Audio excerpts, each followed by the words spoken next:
Okay.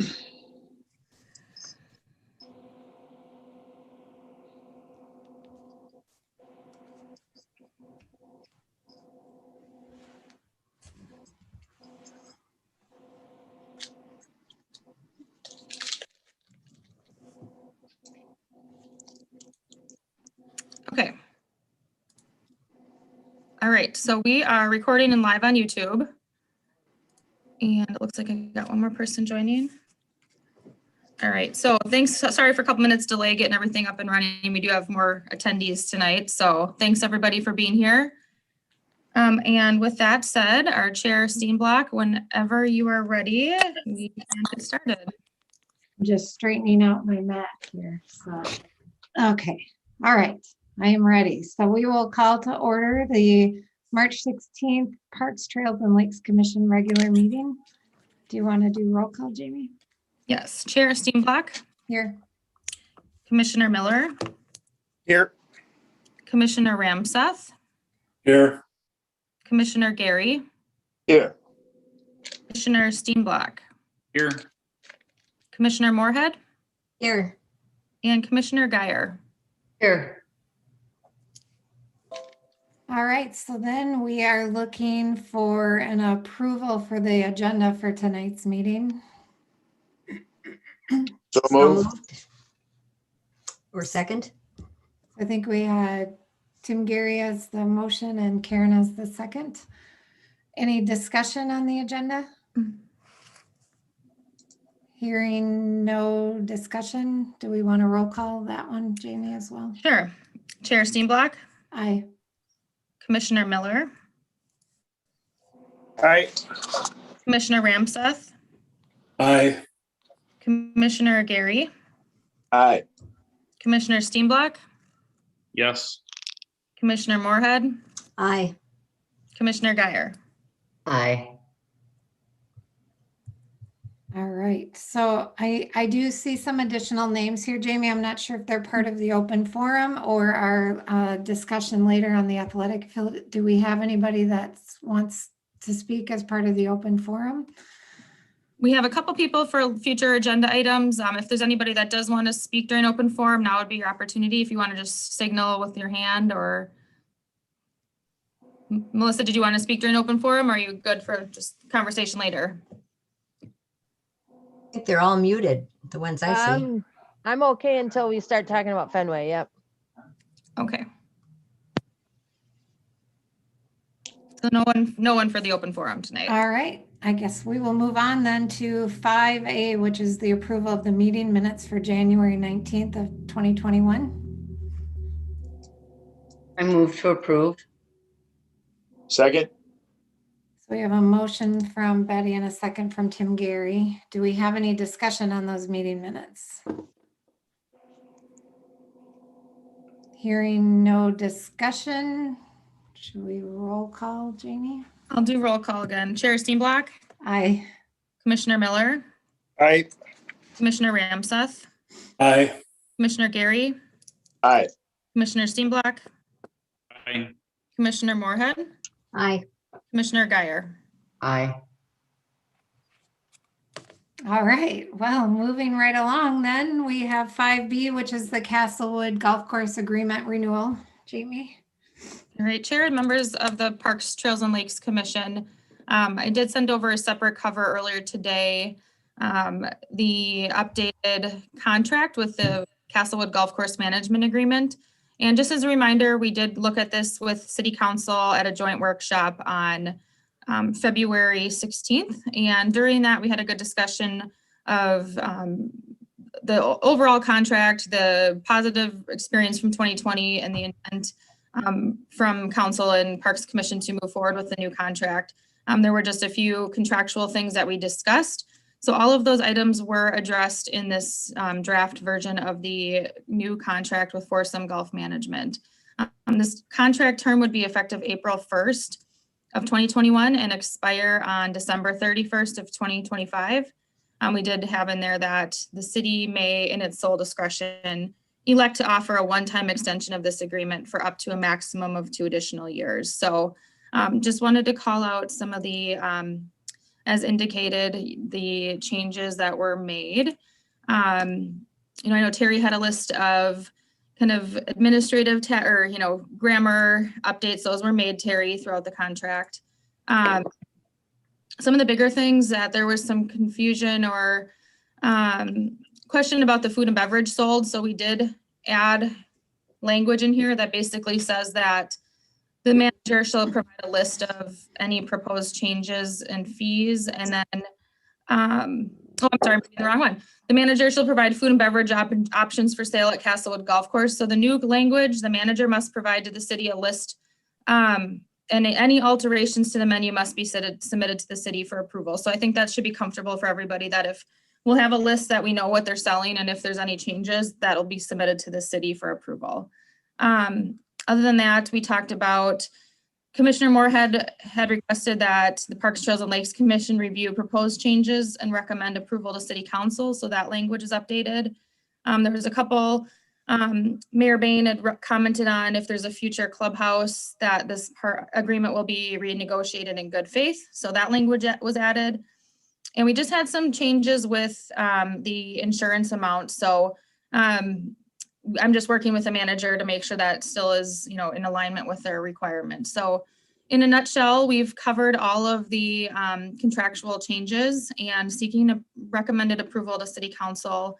If approved tonight, it would go to their March 22nd meeting for final adoption. Say, Jamie, I have a question on, let's see, I guess it'd be item number 3. I was talking about removed act of God. Now, is that to have less liability on the part of the city, the Parks, Trails, and Lakes, and City Council? The reason that came back as an alteration is that it was very vague as to what is defined as acts of God. And so there was needed to either be clarification from our city attorney or the city attorney to remove that. So our legal team was comfortable removing that language because the other financial requirements in the insurance portion are of the amounts that are required by the state and would cover that as well. So their legal made the decision to remove that, and our manager flagged it as just, you know, it's pretty vague. So they either wanted it clarified or removed from the contract. So then do they replace it then by itemizing all acts of God, hailstorms, tornadoes, hurricanes, floods, et cetera, or what, how is that rectified? If there would be, you know, my understanding is that legal removed it knowing that the other insurance requirements that are listed would cover any of those items. So I'm just pulling it up here. The manager's insurance would cover for those items based, I think, on their general liability insurance. So it's in the amount of, let's see. Yeah, so the legal took that out of there, and the insurance requirements listed are what legal is seeking for our manager. Okay, all right. Jamie, this is Doug. On the Yeah. term of the agreement, we had talked about, I believe at the last session, 2 or 5-year extensions. And am I mistaken, or is this a change, this 2-year extension? We had the 2-year extension at the joint workshop. Okay, We had the 5-year recommended with the 1 extension up to 2 additional years. So I didn't change anything from the joint workshop. okay. Jamie, I have just a quick question. First of all, thank you, Tim, for bringing that up. That kind of made me question it too. And is it going to be able to be settled with just not having them identified? But you seem to think, where the legal did, that the insurance would be able to cover that. Sometimes it's nice to have things written out really clear, but if they think that's fine. The only other thing I had, I think it's great. We're getting a good start on the season. All of the references to things coming back to the city, does that mean the Park, Lakes, and Trails, or does that mean the city would make those decisions and then we would just be made aware of them? It would really, the process should be changes would come to the Parks, Trails and Lakes Commission. You are advisory to City Council. So if they're, for example, if they make any alterations, that would come to the Parks, Trails and Lakes Commission and you would recommend to City Council approval or disapproval of those. So it'd go to the city and then come to us before they made any decisions. It's just nice to not be surprised again and say, you know, this was changed and we didn't know it. So as long as we still get the information and then it goes back to the city, I'm fine with that. Correct. That's how the process should be working is Parks, Trails and Lakes Commission and then recommendations to City Council. Okay.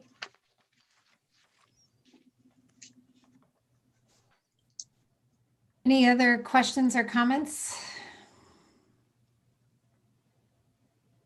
The only thing that I'm just being that the insurance questions are still pending with the manager. I think we still can move forward with, you know, I think it's really up to the city council and legal team to make sure that the insurance requirements are compliant and what the city is comfortable with. I don't know if the manager will come back with any issues on what the legal team changed those contract amounts, the insurance amounts to be.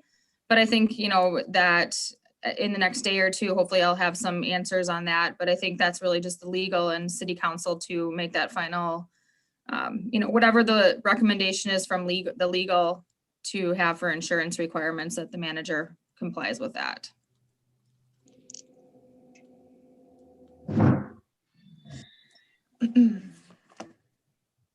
Any other discussion or questions? This is an action item, so this is one we'll need a motion on if we're going to take action on it. I'll make a motion to approve the Castlewood Golf Course changes. Is there anything else I should put in there, Jamie? I think that's sufficient, just recommending approval to council. Okay, second. So we have a motion and a second. Do we have any further discussion? I guess I just want to make sure it's clear in this that if our manager says that the insurance requirements that our legal team made, if there's any issues with that we work that out. And if, you know, council makes that final approval, I think Parks, Trails and Lakes Commission, you're recommending approval of a contract with Foursome Golf Management with the terms and conditions applied. Unfortunately, I just got this back from legal late last night and it was due last week. So I didn't have time to get that over to the manager sooner. So I still like to get this to move forward, but I just want to make sure that that's clear that that's what Parks, Trails and Lakes recommendation is. That if there's any challenges or, you know, changes with that the insurance requirement, that council would make that final determination. That sounds good.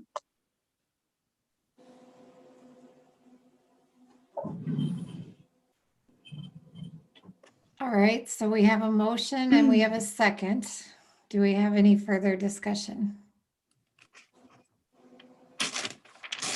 Hearing no discussion, do you want to roll call it, Jamie? Yes, I will roll call. So Chair Steenblock, Aye. Commissioner Miller, Aye. Commissioner Ramseth, Aye. Commissioner Gary, Aye. Commissioner Steenblock, Aye. Commissioner Moorhead, Aye. Commissioner Geyer. Aye. All right, so motion carries. All right. All right, so next on the agenda is the athletic field fee recommendation. So Chair and members of the Parks, Trails and Lakes Commission, just going to also follow up from our joint workshop with the City Council on February 16th. So as you know, we're transitioning facility models, which will require the city to set a fee schedule for our athletic fields. And our fee schedule is part of a city code and ordinance adoption. So we need to set fees and have that as part of our city code and fee schedule. So we will run through a presentation today. I think Chair Steenblock's gonna start that off and go through most of that. I think that'll provide some good answers to some of the questions there might be on where we've been, where we are, and where we're going. And we'll get to that fee conversation and proposal in the presentation today. So This is action. We would like to, if ready, to make a recommendation to council on the fee structure for athletic fields. And again, this is particularly at Fenway. We've talked about the other fields like Schilling and Belts and Cool and Camp. That's included tonight, but there's been some changes in if it's a hourly rate or a per player fee rate. So we'll go through that in the presentation tonight. And if you have any questions, we'll have time at the end for any questions for that. So with that being said, So you all should see Fenway Fields Athletic Field Complex white slide on your screen. I think we can see your speaking notes too, Terry. Oh, you can. So then I didn't share the right one. The multiple screens is difficult. Hang on, Terry, 1 second. I got 2 people joining as well. So we'll get those guys in. Okay. All right. So do you see the white screen now? Yep. All right. So let me know, Jamie, when you're ready, when you've got the 2 individuals in. They should be included as well. So whenever you're ready. Okay. All right. So as Jamie mentioned, we've been looking at a athletic field complex policy. And the proposal we're going to discuss tonight is really a proposal for all of the athletic fields. So all of the athletic fields being Belts, Cool and Camp, Schilling, and Fenway. However, I think there's been a lot of questions around Fenway Fields and the involvement of FLA. I know I've gotten some questions on that. I think Jamie's gotten some questions as well. And that really stemmed us to thinking about the fact that we've got some new Parks, Trails, and Lakes commissioners that are new to this team since over the last, 4-ish years or so. We've also got some new council members that are with us now. And so as a result of that, we thought that it might be a good time to really spend some more time in reviewing the historical journey we've been on and how we're arriving at the proposal that you're going to hear about tonight. Really, our goal today is to talk about where we've been, where we are, and then where we're proposing to head. And again, this proposal would be for all of the athletic fields. So I stress that again because we're going to be spending some time talking about Fenway and FLA as a result of those questions. But the ultimate outcome here of the proposal is to have something that applies to all the fields together. So with that, we're going to start by taking a quick snapshot look at the beginning of Fenway Fields and the start of the city and the FLA partnership. So again, just to make sure everyone's on the same page as to how we designed the ultimate proposal that you're looking at today, we thought it was important to spend some time on this. So just so everybody knows, Fenway Fields was approved and built in 2007, and at that time, the city invested $1.8 million into the building of the fields.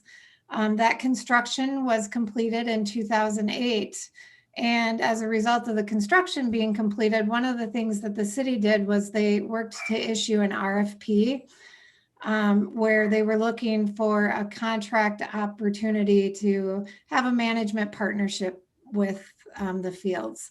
And as part of that RFP process, the contract was awarded to FLA. So that award resulted in the first Fenway Athletic Park Management Agreement, which was signed in 2010. So again, that first agreement that we had between the city and FLA was signed in 2010. And then it was again renewed in 2012. And then it was renewed again in 2017. Through 2017, the agreements were 3-year agreements. And so every 3 years it would come up for renewal. And the model of the agreement was one that was built on the foundation that FLA would have exclusive use of the fields for their programs. And they would also be the point of contact to schedule the fields for the other groups. They would set all fee structures for Fenway Fields, and then they would be responsible for the maintenance, which included everything from field prep to the irrigation. So essentially the city took a very hands-off approach or operations as it related to the maintenance, only contributing to the maintenance if there were requests that were brought forward from FLA as needed. I think the other thing that's really important to note is that over the years, FLA has made some investments in those fields. So for example, they worked with the school district in a partnership with the Forest Lake High School to build the concession stand that's out there. I know that they had allocated pretty sizable amount of money on that. I think it was about $25,000 for that project. They've also added scoreboards out at Fenway Fields as well. So they've had not only, I would say, a physical investment in Fenway Fields, they've also had a financial investment out at Fenway Fields as well. So with that agreement, FLA subcontracted out the maintenance and the management services. So the information that you see on this slide was taken from the 2017 and 18 profit and loss statements, which were provided to the city. And the reason why that was provided is that was one of the requirements of that agreement that was signed, is that FLA would provide this information to the city. So 2017 and 18 came from the profit and loss statement. 2017 through September of that year, 2018 was the full year, and then 2019 was provided as an Excel spreadsheet with this information on it. So what you see here is this is really a comparison of the contracted maintenance costs for FLA from 2017, 18, and 19. So as I noted, you'll notice in 2017, it only reflects that 57,562. And again, that's because we were looking at a profit and loss statement through September of 2017. So essentially what you see is the costs increasing slightly from 2018 and 2019, which we'll talk about in a little bit as part of the presentation. But really, I think the important thing to note here is that the key responsibilities as part of that agreement averaged around $76,000 to $77,000 a year. So what you see on this slide in front of you is a list of the contracted services that FLA was required to provide as part of that agreement from 2017 through 2019. So if you look at this, there's a pretty extensive list here. And, you know, it included things like the regular mowing of the complex, the fertilization, the weed control, even down to collecting trash, cleaning bathrooms, being the liaison with us, winterizing the concession stand, the restrooms, the irrigation systems. So there was quite a list of contracted services that FLA was handling back then. So in addition to the contracted services that FLA was paying for as part of that agreement, they also had some additional expenses that were reported to manage and maintain the athletic complex. And again, these figures come from the profit and loss statement. And as it rightfully respects here, there's a lot of work and expenses that goes into managing the facility that we have here. So I'm gonna, hopefully folks had a chance to take a look at that. I'm gonna keep moving on, and we'll allow some time for questions at the end. So if you wouldn't mind noting questions that you have, we can always go back, but I know we've got quite a bit of information to cover, but we want to make sure we answer your questions as well. So, you know, we've talked about expenses and the responsibilities, but just as FLA was responsible for those expenses, the agreement also had terms that allowed FLA to seek some reimbursement for some of those expenses. So FLA was allowed to charge reasonable fees for the use of the complex fields and the facilities. They were able to sell food and beverages. or other concessions. And they were also able to rent or charge a fee for the use of the concession stand. So if there was another party or event that wanted to utilize the complex and they wanted that concession stand, they were allowed to rent or charge a fee if that person or party was interested in using the concession stand. They also were allowed to pursue any paid advertising opportunities for Fenway Fields as well. So if we take a look at this screen, in summary, this just gives us a picture of what the revenue and the expenses looked like for Fenway Fields over the years here. It is important to note that the field rental fees from the FLA Sports have been a larger bucket of revenue to offset their expenses. So as you see here, you've got the field rental for the sports around $40,000 to $43,000 here. So, you know, one thing to note there is that that total fee that you see of the 42, if we use 2017, for example, that 42.6 is really broken down with receiving $11,000 from baseball, $8,300 from the fast pitch, and $15,500 from football, and $7,800 from lacrosse. So that's how you get to that total. Those individual teams pay the field rental fee to the FLA organization as a whole. So yeah, this is again, total profit and loss, expenses, and revenue. So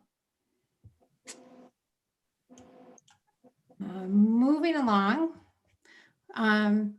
now that we kind of have an idea of what the management agreement model entailed, we had to take a look at some of the challenges that arose with this model. So what you're looking at here is a timeline that shows you a glimpse of the involvement from the city in 2017.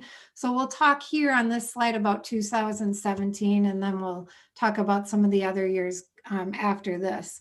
So in April of 2017, the Fenway Management Agreement was renewed for a 3-year contract that was effective through December 31st of 2019. And so we were just getting into a new contract term when we were notified in June of 2017 of some maintenance and safety issues and concerns at the Fenway Fields. And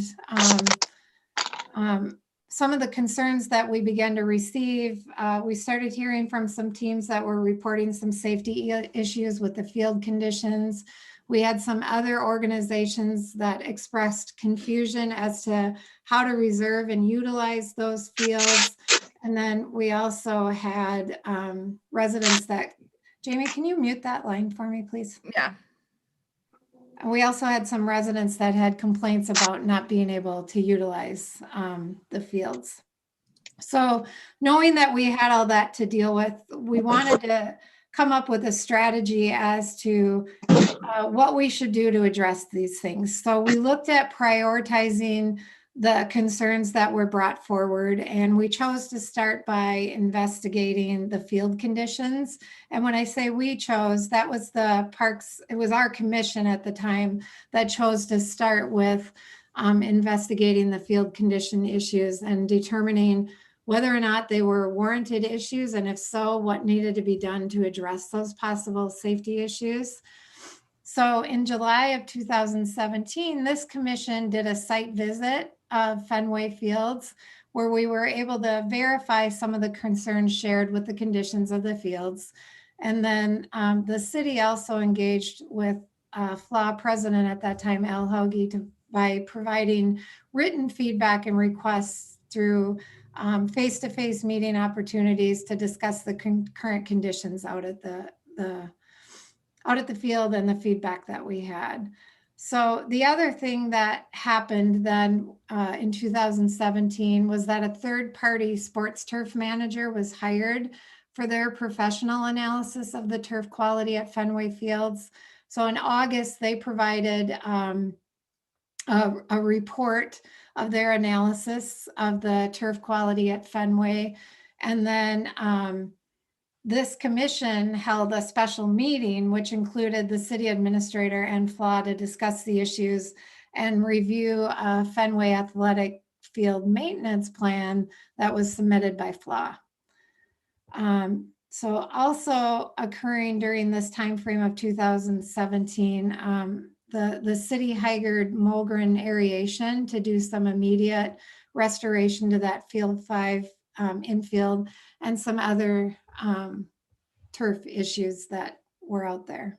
So in September, the commission discussed options for next steps, and we also approved a motion to request records the city was entitled to per the agreement.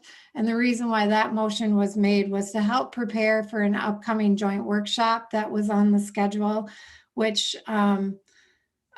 as part of that joint workshop, we were going to be looking at, and so what's next? What do we do? And we wanted that record information to help give us a better understanding of what maintenance was happening at the fields and to ensure all the agreement requirements were being met. In October, we held a workshop with the city administrator and the public works superintendent, Dave Adams, to learn more about the extent of the damage and the repairs with the irrigation system and the complex. And again, when I'm using the term we, I'm talking about we as this commission holding that meeting. During that meeting, the commission also discussed the options and brainstormed as to where do we go from here. And at that point, the city administrator had advised us that the option of using Blue Diamond for one more year was not an option. And again, Blue Diamond was one of the organizations that FLA contracted with to do some of this maintenance work. So the outcome of this meeting that we had was asking the city to gather some bids to understand the cost of some of the options that we had brainstormed so that we would have a better idea of things to be able to present to council by our December meeting.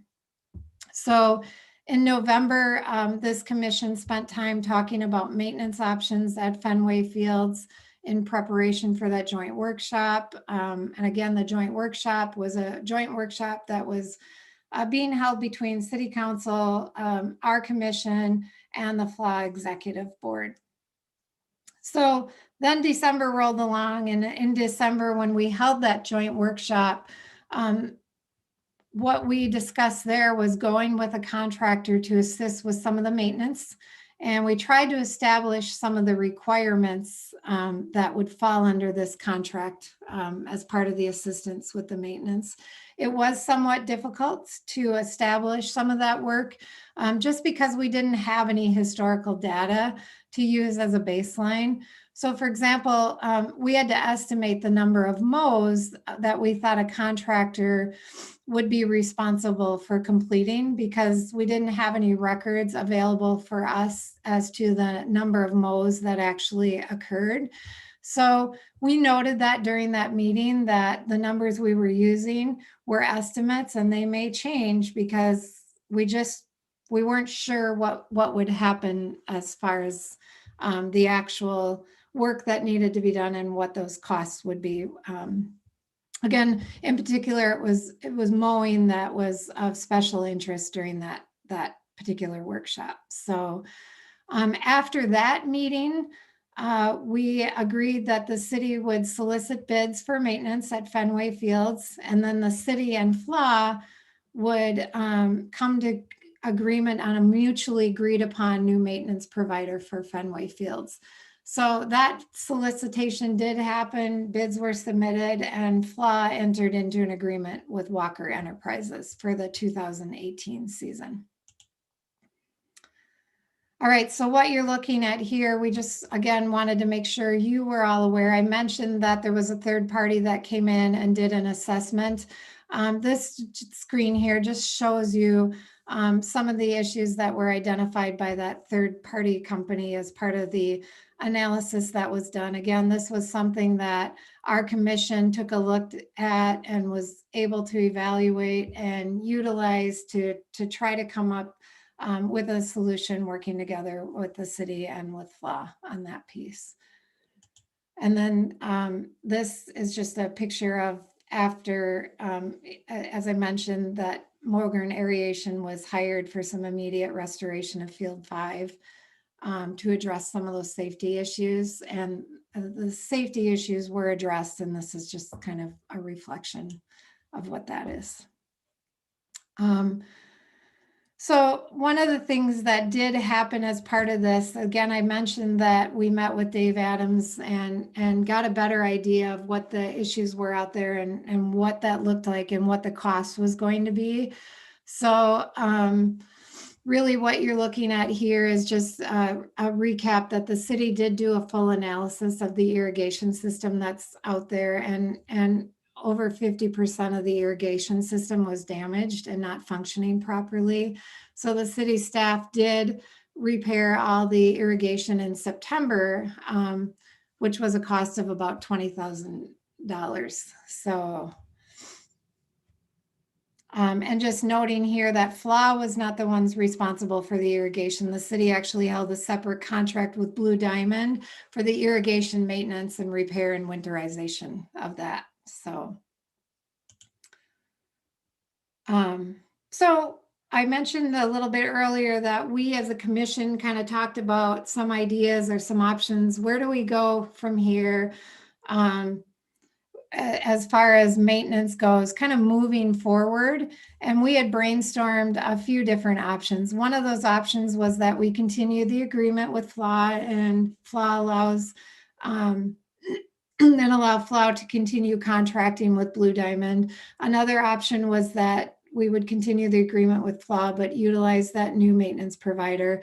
And then the third was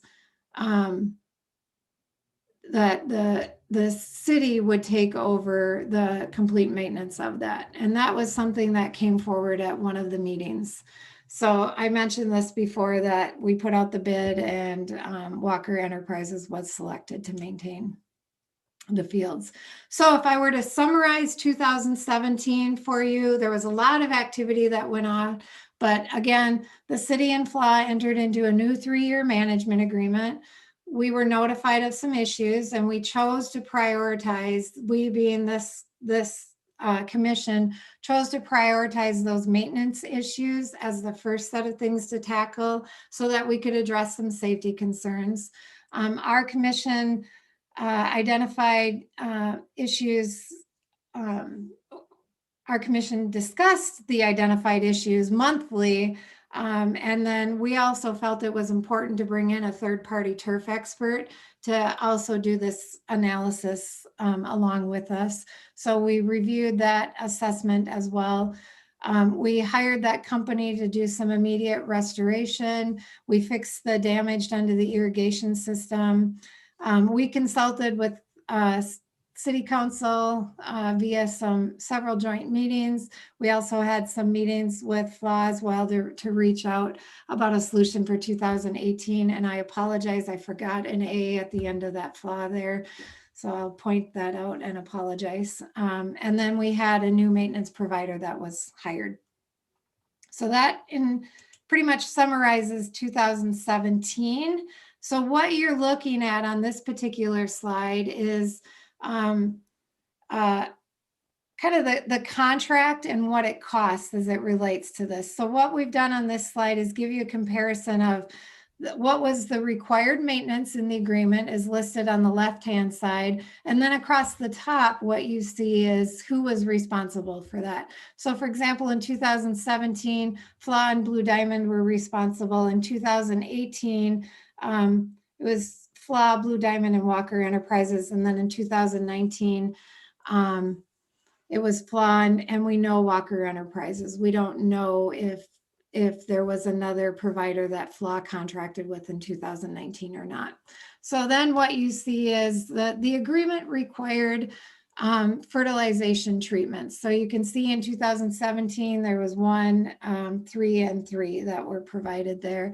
The weed control we don't have records to show us the weed control or the weekly mowing. So the only thing we can reflect here is that it was done weekly in 2018 and 19, which is where we did have records to demonstrate that. The contracted amount that you're looking at, so for 2017, the contracted amount of 57,562.51 included both the management and the maintenance.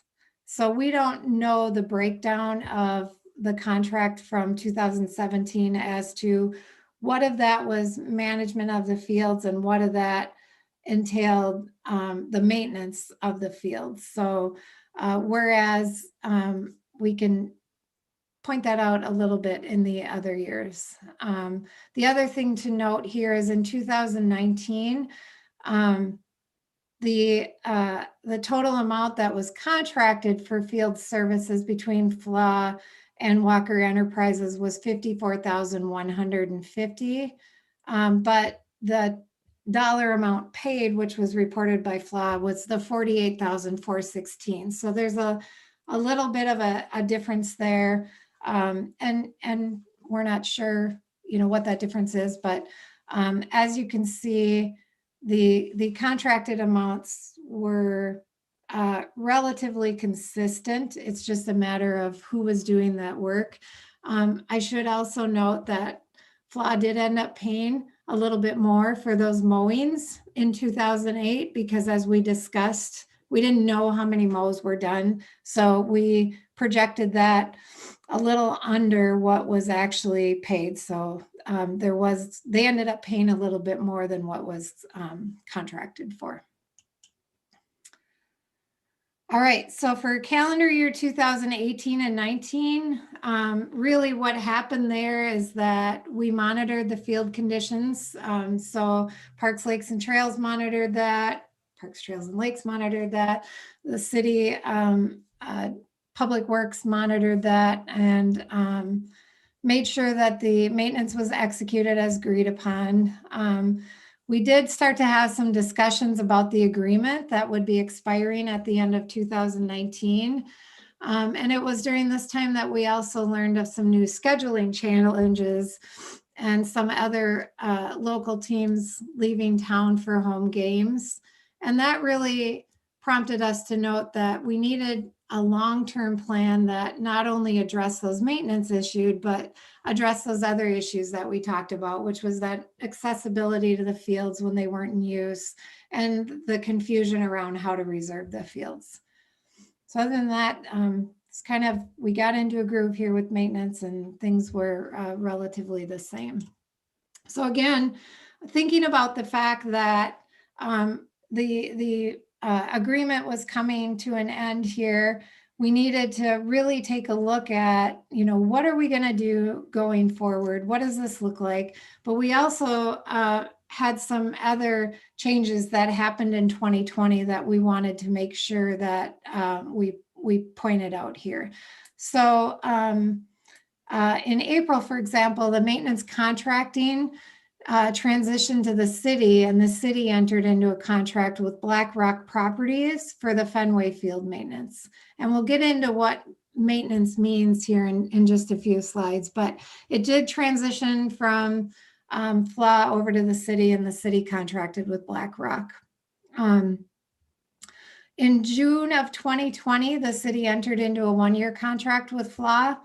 And, thinking back on 2020, right, that was the year of COVID. And so the new contract waived all fees to FLA due to COVID because nobody knew, were they going to be able to collect fees from their teams? Were they going to be able to hold games? And it just was the right thing to do to waive the fees for FLA. So they were waived in June. In September, the city proposed a new fee structure looking at a flat $60,000 fee structure. And this is one that was proposed and discussed and was not supported at that time by FLA. So that gave us the opportunity to take a step back and look at some other alternatives for proposals. In October, as you all may recall, Patrick came as city manager, came to our meeting, and he also issued a memo that we met and talked about as it related to facilities management model shift. So again, looking at the facilities as a whole and that management model shift, where not only Fenway Fields, but the golf course and the senior center would all fall under a city's facilities management model. So we discussed that. Patrick and I believe some other city staff as well met with the FLA president to advise them of the simplified field rental process that would be going forward, and that we wouldn't be having an agreement moving forward. It would be a simplified field rental process instead. So again, just recapping 2020, that the city entered into a 1-year maintenance contract with BlackRock Properties for the mowing, the fertilization, and the weed control. The city suggested a new facilities use agreement with FLA during that time as well. So at that point, we looked at potentially a structure of them paying $2,000 per week that the fields were in use by FLA. So if the fields aren't in use, they don't pay. If they're in use, it would be a fee of $2,000. That was something that I don't think was preferred either. So then we started looking at some other options that we'll get to here in just a little bit. So what you see in front of you is just what the city paid to BlackRock Property to do that maintenance, which was the $39,352. So we did think that by waiving that rental fee, that there would have been a cost savings to FLA for 2020, and we estimated that at about between $25,000 and $30,000, and that was just based on when the fields were actually used, which I believe was about a 15-week period. Okay, so I think I can skip this next one because we already talked about that. All right, so then as part of this journey, we looked at what are other cities doing? And this was something that the city council asked us to take a look at as well. This is something that some of you asked us to take a look at as well. And we looked at numerous cities. What you see on the screen in front of you is just a snapshot of a few that we looked at. What this endeavor really told us is that every city is different, and every city's fee structure is different. And, to just pick up a fee structure and cut and paste it into the city of Forest Lake, it didn't really make sense. But again, there was an extensive comparison done over multiple different cities. And this is just showing you a snapshot of a few different comparisons that were done. And Jamie, I don't know if you have anything else you want to add on that one. Yeah, I think that just, the thing with the different cities is there's so many these are different models that you can do, which is a season permit per player. Some communities, I know FLA had also done some research and provided information to the city outlining some that didn't charge any rental fees at all and just for the field prep. And similar to Rosemont, just not charging any fees at all. Other communities do partnerships, but there's just a lot of different models, and there's a lot that goes into the ins and outs of each city's unique situation with what they have for staffing and partnerships and resources. So that really drives the fees that they charge. So this is, again, just some different models for setting a fee structure that we've looked at, in addition to many more. Thanks, Jamie. All right, so in January of 2021, city staff met with FLA's president to review a proposed hourly rate instead of the flat fee rate that was proposed. And so the FLA president had expressed some concerns with that proposal. And as a result, to try to figure out where we needed to be, we asked him to submit information by a set deadline to help our commission and the city understand the concern a little bit more and determine what an appropriate amount might be. And so we asked for some information on expenses because, again, there were two primary goals here that we were trying to accomplish. We were trying to identify a fee structure that is equitable for FLA, and we're also looking at identifying a break-even point. And while the break-even point may not be considered in the overall picture, it's just something that we wanted to be able to take a look at. And it's something that the city council asked to be able to take a look at. But we recognize that with most of our parks, breaking even doesn't happen with most of our parks, but it was an important factor as we tried to figure out what to do here long term to make sure we had a fee structure that was equitable and we could understand what was happening historically as well. So we have been working on that since about mid-January and trying to take some steps here to figure out where we go next. The original set of information we asked for was not provided. However, we were able to have meeting where we discussed in detail what we needed, which I think helped provide some clarity. And the set of information was provided then after that meeting. So essentially what you're seeing here, a couple of the things that we asked for was to be able to see a breakdown of per team, what are the expenses for the teams under that FLA umbrella, how many people are registering for these particular teams, just to try to understand the field rental and what things looked like. So as you can see here, you see both football and lacrosse, which again tells you the number of registrants, it tells you the total revenue, and it tells you some of those expenses. You'll note, for example, lacrosse has field rental and it says Fenway and schools. So that means that, lacrosse is paying field rental to the FLA organization, but they also had some fees that they had to pay to the schools as well, if that makes sense. Jamie, anything you want to add on this one? No, I think you covered, if you want to go to the next one, because it includes softball and football, the same kind of information. But I think the key is, when you're evaluating which fee structure and model for an equitable approach, you look at number of registrants to consider a per player model, having some information on field utilization, which I think we also cover. But that was helpful to gauge kind of the number of registrants and get an idea of what they're paying for field rental and what that includes. So kind of just helped determine which model we, could go forward with in our presentation. Yeah, I think it did help us understand the field rental piece, which we didn't have a complete picture of. So understanding that a little bit better was really, I think, beneficial.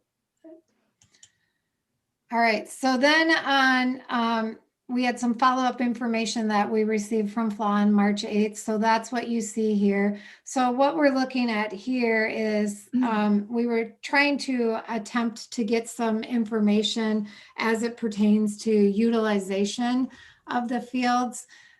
The one thing that's missing here or makes it a little bit harder to utilize these numbers is that they really are, they're varied across the sports, obviously.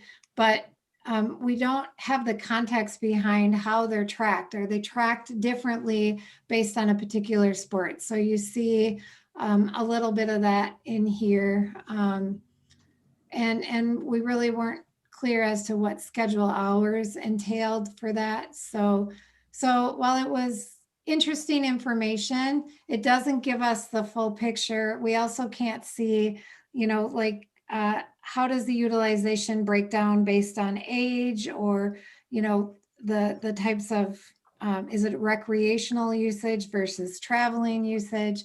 So insightful information, but made it difficult to take a look at it from a utilization standpoint. So based on information that we had, this is what each team paid to FLA for field rental in 2019. And again, we shared with you in the previous slide what's included in that maintenance. Again, chalking, raking, bathrooms, so if we need to, we can go back. But what you see here is what they paid, which included maintenance costs. Well, I'll just give you a second to take a look at it, and I won't read it to you, but we felt that this was important information. It gives us all more background on the history of the work here, and again, what has been paid. Because again, keeping in mind, one of our goals was to make sure we had something equitable here. So anything else on this one, Jamie? Yeah, I think just this kind of goes back to, several years of under the management agreement that these teams and these sports were paying these amounts or similar to FLA, and again, to help with some of those maintenance costs. So this is one of their sources of revenue to offset some of those costs that they had for running the athletic complex. I think one thing to note is, we don't know how these fees were set by FLA from an equitability standpoint of why 15.5 for football and why 10 for baseball and so forth. So I don't know how those were set or calculated. But these were the numbers that FLA teams have been paying to FLA for the past several of years. And again, we do know that this amount that they're paying isn't just to use the fields. It's again, there's a portion of that goes to FLA for field prep or other expenses incurred in the maintenance or operations of Fenway fields. So just a little point of clarification on that. The only other thing, lacrosse had the $10,439, and some of that did go to the schools. There just as one unknown we had was how much of the $12,170 went to Columbus, but I know they were paying Columbus $20 for a 4-hour block. So just a little unknown there on how much of that was exactly derived for Fenway Fields versus Columbus. All right, so now that we've kind of talked about the history, where we've been, kind of what was looked at, I want to spend some time talking about the proposed plan for FLA here. And again, the overall plan that we're looking for too, that we need to discuss is keeping in mind that this is for the athletic fields. But again, what we're talking about here is the proposed plan for FLA. So what we're proposing is that we institute a season permit for the organizations like FLA. We're also proposing that they continue to get priority scheduling of the fields, just as they do today. That would not change. They would get that priority scheduling. We're proposing that we institute a tournament rental fee. And then for those that are not part of an organization like FLA or others, they would have an hourly rate for residents and non-residents. And so this isn't the situation where, this is where if you want to rent the field and you want to do your own little family reunion ball game or something like that on the fields, and you want to make sure they're guaranteed and reserved for you, there would be this hourly rate for a resident versus non-resident. And this is similar to what we did with the gazebo at Lakeside Park. So again, if individuals just the field is empty, they want to walk over and walk onto those fields, have a little pickup game with the family or the kids in the neighborhood, there would not be a charge to do that. We are not proposing any fee charge for that. And then we would institute a process for all the teams working with the city to reserve and pay for the fields. So they would work directly through the city to do that. So what does that look like? If you're a resident, proposing $30 per hour. If you're non-resident, $45 per hour. The other city fields, again, outside of Fenway, so Belts, for example, $15 per hour, or non-resident would be $25 per hour. Looking at the tournament fees here, actually, I'll quit reading to you. I'll give you a second to read the slide. And Jamie, I'll ask you, while Yeah. they're reading, is there anything you would like to add to this? Yeah, I'll just mention that the first, the Fenway Fields, resident, non-resident, and other city fields, resident, non-resident. This should look familiar. We talked about this at the joint workshop, and I think there was good, everyone seemed pretty in alignment with those fees. Similarly, the tournament schedule, the youth nonprofit tournaments, those were some recommendations from FLA on those nonprofit tournament rates. And then we again looked at these other rates at the joint workshop, so they seem reasonable and in alignment with what we discussed. So the biggest change then is the season permits. And again, we really just want this to be as simplistic as we can moving forward, being mindful of FLA 2021 budgets already being set, and similarly being fiscally responsible for the city with our 2021 budgets. Some of this, we will have incur some costs, which we'll talk about next. But just really looking at how do we allow them to continue to schedule the fields, priority use, how they've been scheduling in the past, but to be able to still work within their budget. So we really did an analysis on all the different options. I think a per player model is difficult at this time for an equitability standpoint, because we don't have enough detail of how much you're charging a T-ball player who does one practice in one game compared to 10U where they have 2 practices, 2 games and tournaments. So there's definitely a utilization difference there.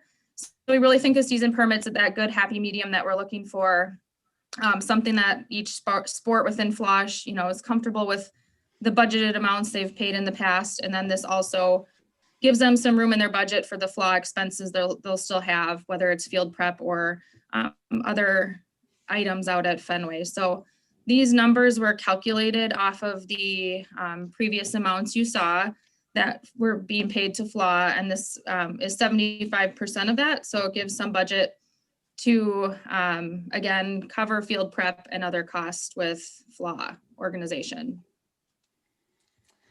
Now the 2 asterisks next to football, do we want to talk about that now, or do we want to wait till we're done? Well, I can just make a quick note, just put an asterisk there. I'm not sure, again, to the previous slide of how the original fee structure was set from FLA.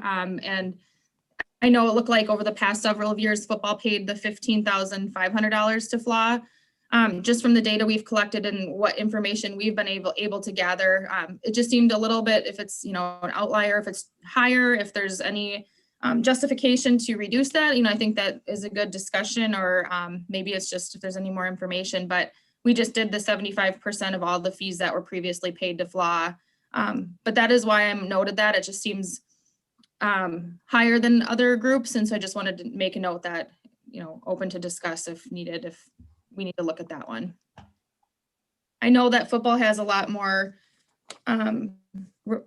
reported registrations, but I know, it looks, I don't know much about their schedule other than they're early July through October. So I think I don't know how long their season would be or how many games that is, but they do have more registrants. So I don't know if it was calculated that way or not. So. All right, so this would be that fee, but we also need to take a look at what would the city's Fenway Field expenses be. So that's what you're looking at on this screen in front of you. These are the estimated city expenses as it relates to the fields out there right now. One thing that is important to note is that we think that there may be an opportunity here for the city to seek out some additional revenue sources to support those expenses. So for example, maybe there's some organizations in the community that would be interested in some type of sponsorship program out at the fields with recognition there. Or again, if there are tournament opportunities that are not FLA tournaments, that could be an additional revenue source to help supplement, and then schedule with other uses as well. Yeah, I'll just make a quick note on here. The field scheduling And that's really scheduling and management on site. So that's budgeted dollars in the event that there's non-FLA activities where we would need to provide staff or resources for anything out at Fenway Athletic Complex. Under this new model, Fenway or FLA teams, obviously schedule out priority. And if there's an opportunity for a weekend where there's nothing booked on the calendar, if we can seek out a tournament, that budget is there for some of that scheduling and management, and just coordinating with teams to make sure that everything runs smoothly.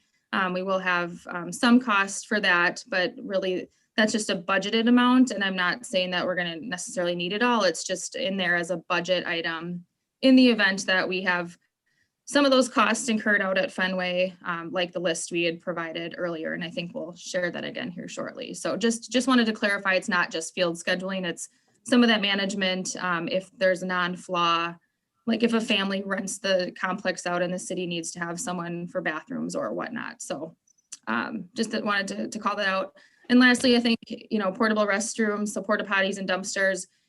One benefit of this is we're able to leverage some of our resources. We have a new contract with Republic Services where those are in our contract with them. So we shouldn't have any costs where that used to be a cost in the past for FLA. So that's all I have to add on that slide.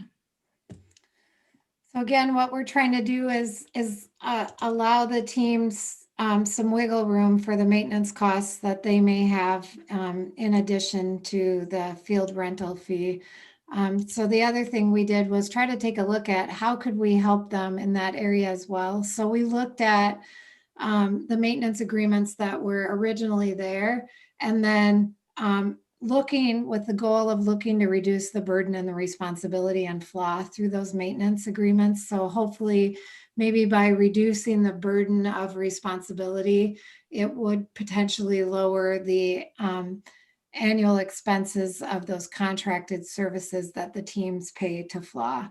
So this just is an illustration of what would go away.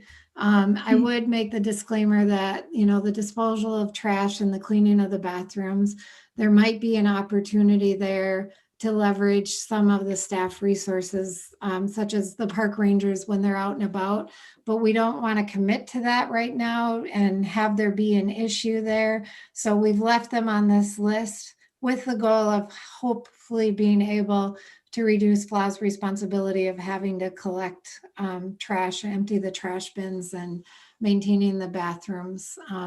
So it essentially just would leave the dragging and the chalking, the assisting in the setup of the painting, and the touch-up work there. So again, hoping. And just one more comment, and some of these were left on here as well, as I know that it's been communicated to the city that there are volunteer requirements for FLA teams and families. So, there's the facilities use guidelines, and I don't know of this list, what is contracted out, or is there a portion of this that is eligible for volunteer hours, such as dragging or chalking of ball fields before or after games, and touching up of the fields, if football or lacrosse is painting the fields for volunteer hours. So we want to make sure that, we're keeping these as an opportunity for FLA to do that if there's the need for the volunteer piece. So again, another reason why some of these are still left up there. All right, so then kind of looking at this continued partnership. So it is important to note that we are still very interested and deeply committed to a partnership between the city and FLA.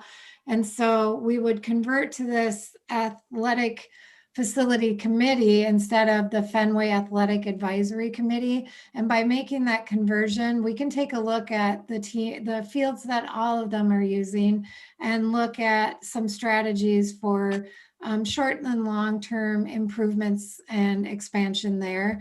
I think this also gives us the opportunity to look for other capital improvement funding opportunities and fundraising efforts that we can look at. And again, maybe potentially some of that is some sponsorship opportunities, because we've talked for a long time here that, we need to make some capital improvements into these various athletic fields. And we're committed to still being able to do that, and committed to still looking for resources where we may be able to do that.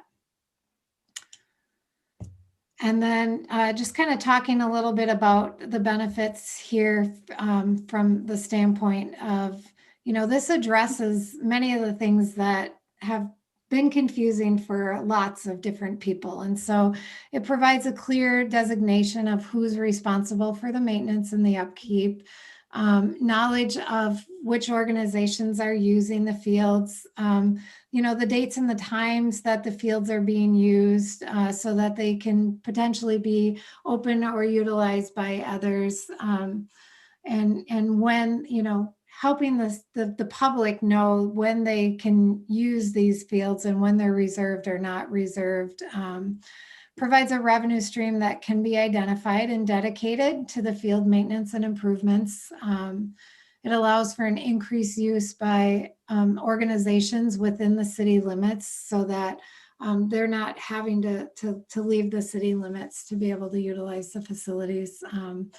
And again, allows for that casual pickup game user and just the better all knowledge of the use and what it takes to maintain these facilities. And we hope too that it reduces the burden off of FLA to manage the field rentals and the maintenance and allows them more time to focus on the programming. And, they have made a significant investment to the children of our community. And we hope that by shifting this, it allows them more time to be able to spend with the children in our community and potentially reimagine what they would do if they've got some of this time and energy that they were having to invest here, they can put into investing in the children and the programs.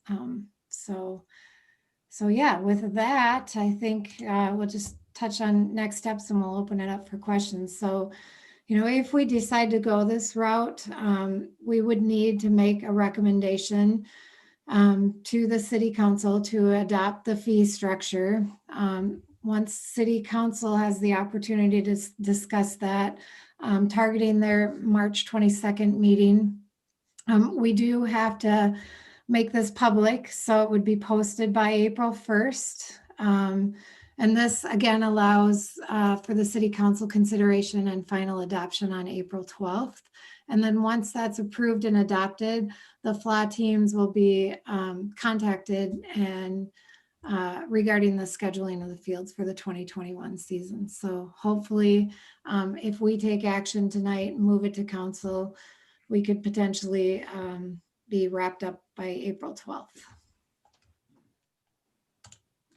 All right, so I'm gonna stop sharing my screen here and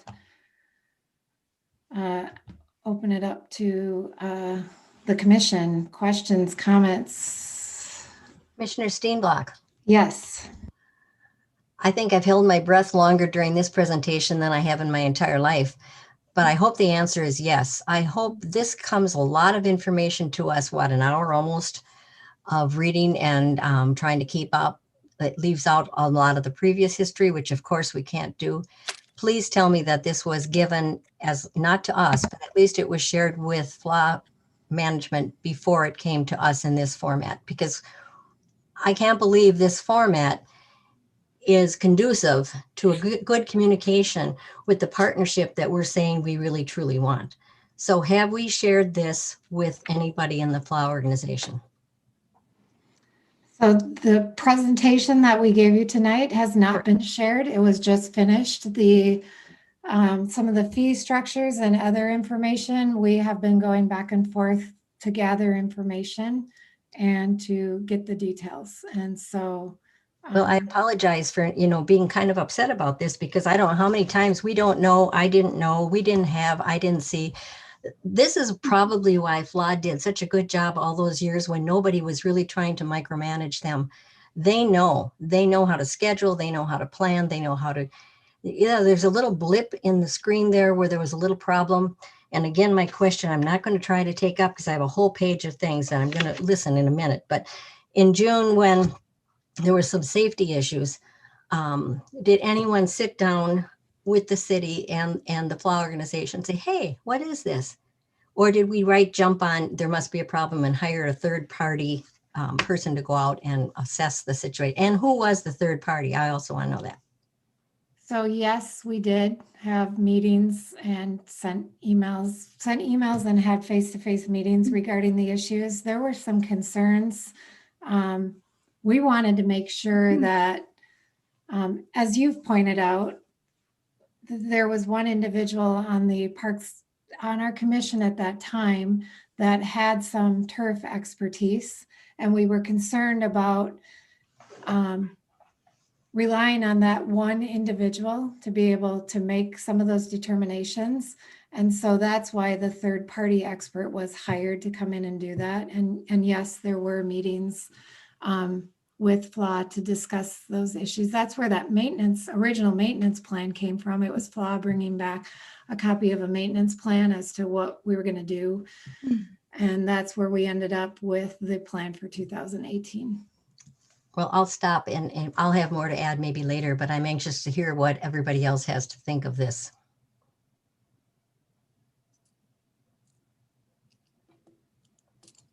Terry? Yes. So I guess I'm kind of thinking if we're voting on it or supposed to vote on this tonight, that's a bit premature if we haven't talked to FLA yet. If we haven't what? If this whole thing hasn't been discussed with FLA, the rate sheet and stuff or fee schedule, we're premature in us as a commission voting on this. Right. And we don't have to. I was advised to bring it to the Parks Commission for this meeting tonight and then schedule a meeting with FLA. I did have one representative from FLA who is present tonight that did email some questions, and we've been trying to, on short notice, get a time set up to answer some questions, and agreed to just join the meeting tonight. So we have Melissa from the pitch. I mean, again, we're talking tens of thousands of dollars. And I think it's a bit cavalier to think that we're going to go out and tell them how this is going to be without their input into this fee schedule that they haven't seen yet. And if the commission is not ready to take action tonight, that's fine. That's part of the discussion tonight. Yep. The timeline provided is if the commission, I think the last slide said, if the commission made a recommendation or approval to council, if that happened tonight, there is an opportunity to discuss at the city council meeting on Monday, March 22nd. So, if that's part of the discussion tonight, that's commission discussion. I'd have to echo kind of Tim's comments, just in the sense of it may be premature to vote on this. I think Jamie, Terry, you guys laid out everything that's happened, especially for those who weren't quite aware, very well. And I appreciate that.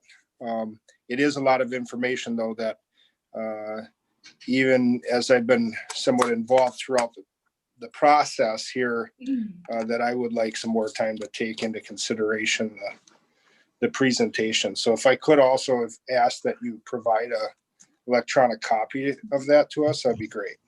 Yep. Yeah, I would agree. It'd be nice to kind of go through that. It was a great presentation, but it's nice to have that hard copy in front of us. We agree it was a lot of work, but that's why I wish it would have been shared, whether it was just done or, shared just to give me a little bit time to at least look at part of it. And it was all done the timeline by one side of the situation. And you'd like to see if there's any blips in the screen there that maybe somebody has an idea different than that. So I just, whatever. Yeah, and I'm happy to Here's a send out the handout. presentation. Happy if there's time to digest.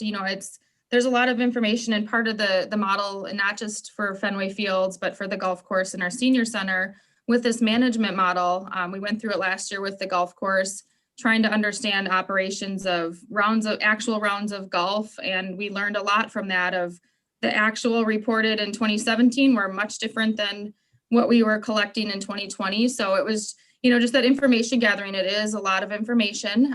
So that has taken a lot of time, and literally weekend and even just through, today, getting additional pieces of that information to our goal, setting out to find a happy medium with the city and FLA at a fee structure that would work well for both groups in 2020. We started these conversations, looking back to the timeline. Originally the city, when we changed to the management or the maintenance contract, instead of FLA paying that, we proposed, the flat rate with a justification that instead of paying the contractor directly, you'd pay the city, and that was not a mutually agreed upon decision. So from there, we went to the $2,000 a week. We've talked about an hourly rate and haven't found a number that works there. And we've, I think FLA had suggested $10 per person, but really from a, revenue standpoint, that's about $14,000 for the city. And also $10 per player. Is that regardless of recreation? Is that for T-ball players? Is that for, traveling teams? So there's some, equity, just, conversation of what's that fee there. So we've been working through this, and I think, a season permit would allow the opportunity for them to continue to schedule and use the fields as they've been doing so at a similar cost that they've been in the past. So that's where we've been. I understand it's a lot of information. I wish we could have had all of this done a month ago, but we've been collecting data for a few weeks now. So John, I see your hand up. Yeah, my name's John Herrick. I can turn my video on too. But my name's John Herrick. I've been on the Fast Pitch board for the last 4 years. I've been the sports director for the last 2.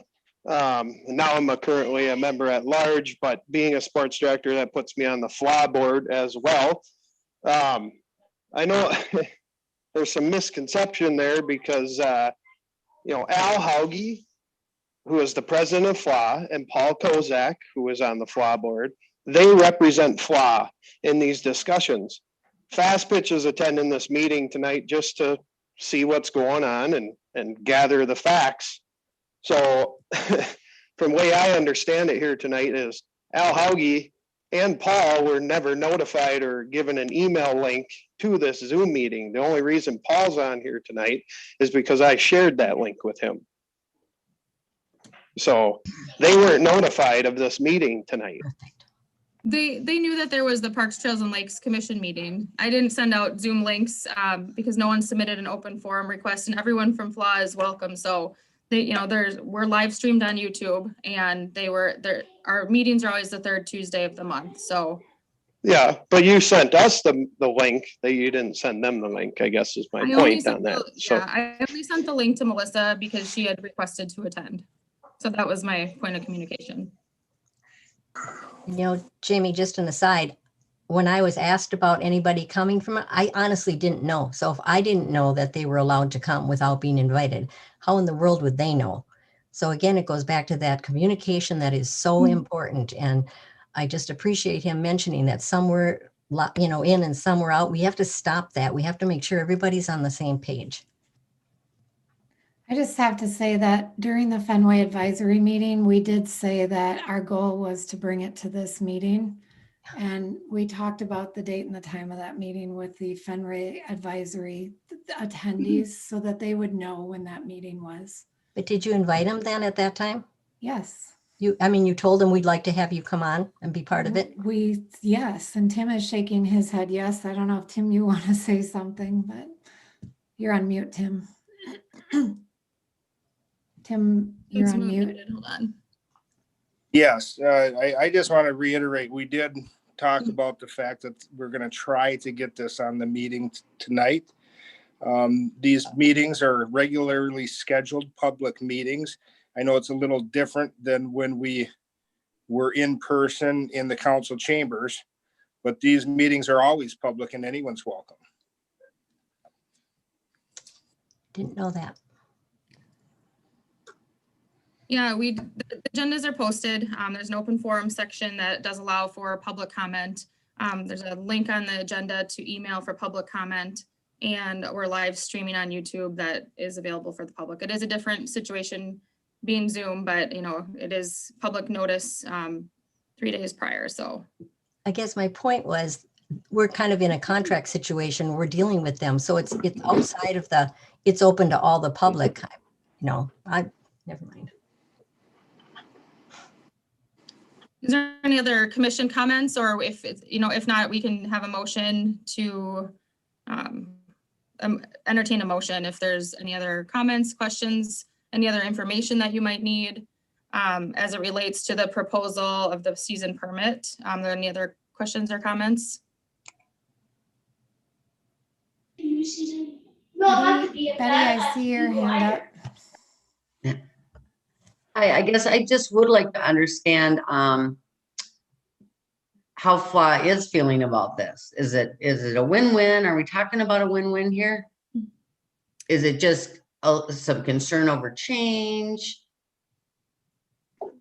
And I see, yeah. I've received some feedback. I wish I had feedback from all the teams. I've been trying to gather information. But I think, a season permit, there's a lot of benefits to that, given what we've already explored. I don't think FLA was in favor of a hourly fee, and I don't think they were in favor of like just a contracted amount from FLA. So we kind of ruled those out. The $10 per player did come up, and that was something we did consider in this next round of analysis and understanding. But I think we have the number of registrants, but there's, a variety of teams and there's recreation play, there's traveling teams. So there's a lot of, differences there. So they were not in favor. We didn't settle on an hourly fee. They recommended $10 per person. And the permit fee, I think, is advantageous to both groups because it's, they can schedule the fields like they were in the past. And especially with rainouts, and even if there's, hopefully we don't have COVID, hopefully COVID's going away, but if there's COVID quarantines or any COVID related cancellations needed, they can simply just reschedule for another date that's open. So it's pretty simple. We're not necessarily having to track every single hour that is recorded. So from a city perspective, to try to find a model, there's only so many different ways you can, as we looked at, come up with a fee structure. And we've definitely worked with FLA. We've had joint workshops. We've had the Fenway Advisory Committee meetings. And those conversations all, we're going well of let's consider this amount or let's try this instead. So we're working on trying to get to that happy medium. And I think a season permit is a good benefit to FLA teams because they can continue to schedule and use fields essentially the same. It just, everything has to be on the schedule that is a unified schedule so we can know when games are happening or practices and try to maximize utilization outside of that. Jamie, to make me comfortable with this, I would have to know that the discussions that you've had have reached a mutual understanding and agreement. Seems without that, we're not going to have a very good outcome for this proposal. So I'd like to hear that they're in line with what's being proposed. Or if not, what their objections are and how do we resolve those?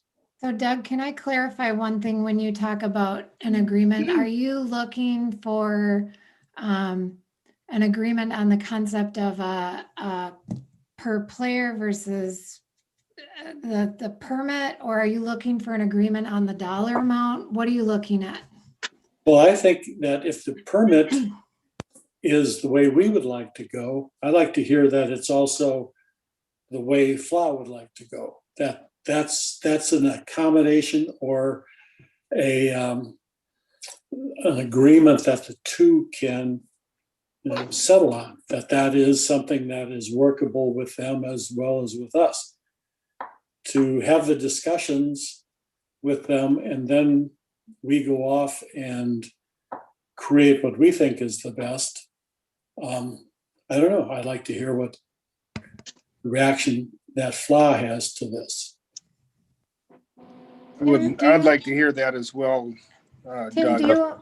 Tim, do you want to talk about the Fenway meeting? And I mean, the proposal for the permit fee was one that was brought forward as part of that meeting. Do you recall that? Or I do. I can't recall their exact feeling on that. I know they had preferred the per person fee, but I believe they were open to a season fee. But I think I still, to echo Doug, would like to, you know, get some feedback from them as well on, you know, kind of come to an agreement on what that cost is, remembering that at least in my opinion, we shouldn't be looking for FLA to cover the overall cost. It's like you guys did mention during the presentation, that's not necessarily what we're looking at to cover cost all the time with these fields. It's a community service to have these fields. And really, you know, at the end of the day, we want to look out for the kids. One comment that I have is that Fenway is a city-owned park, and we want to also make sure that other kids that are not in those sports that want to come out and do something, that it's available to them also. So, I mean, we have to look at it on two sides, but I mean, with the parks, lakes, and trails, that is one of our parks. I agree with that, Jason, but you know, it is one that FLA has a considerable piece of the pie in, so to speak, with how much they've given to those fields over the years. So I don't want to. No, I agree with that. I agree with that also, Tim. Melissa, Well, and I think too, Jason, that, you know, one of the things that, you know, you have a nice field out there, you have a lot of activity on that field, and what you don't need is, you know, some kid going out there with his bicycle on a rainy day, you know, turning donuts. And, No, you know, don't want that. like I see up at Belts Park on a pretty frequent basis. So I think that you know, Fenway, you just have to handle a little differently. A lot different. I want to make sure, I know that we're not in open forum, but I want to make sure, I'm just making the disclaimer that I know we need to table this. And what we'll do is we'll table it and we'll get you guys a copy of the proposed fee structure to the committee here, and we'll get it to FLA as well. But I also want to recognize that Melissa has had her hand up and hasn't, so I'm kind of breaking the rules, but I want to give her a minute.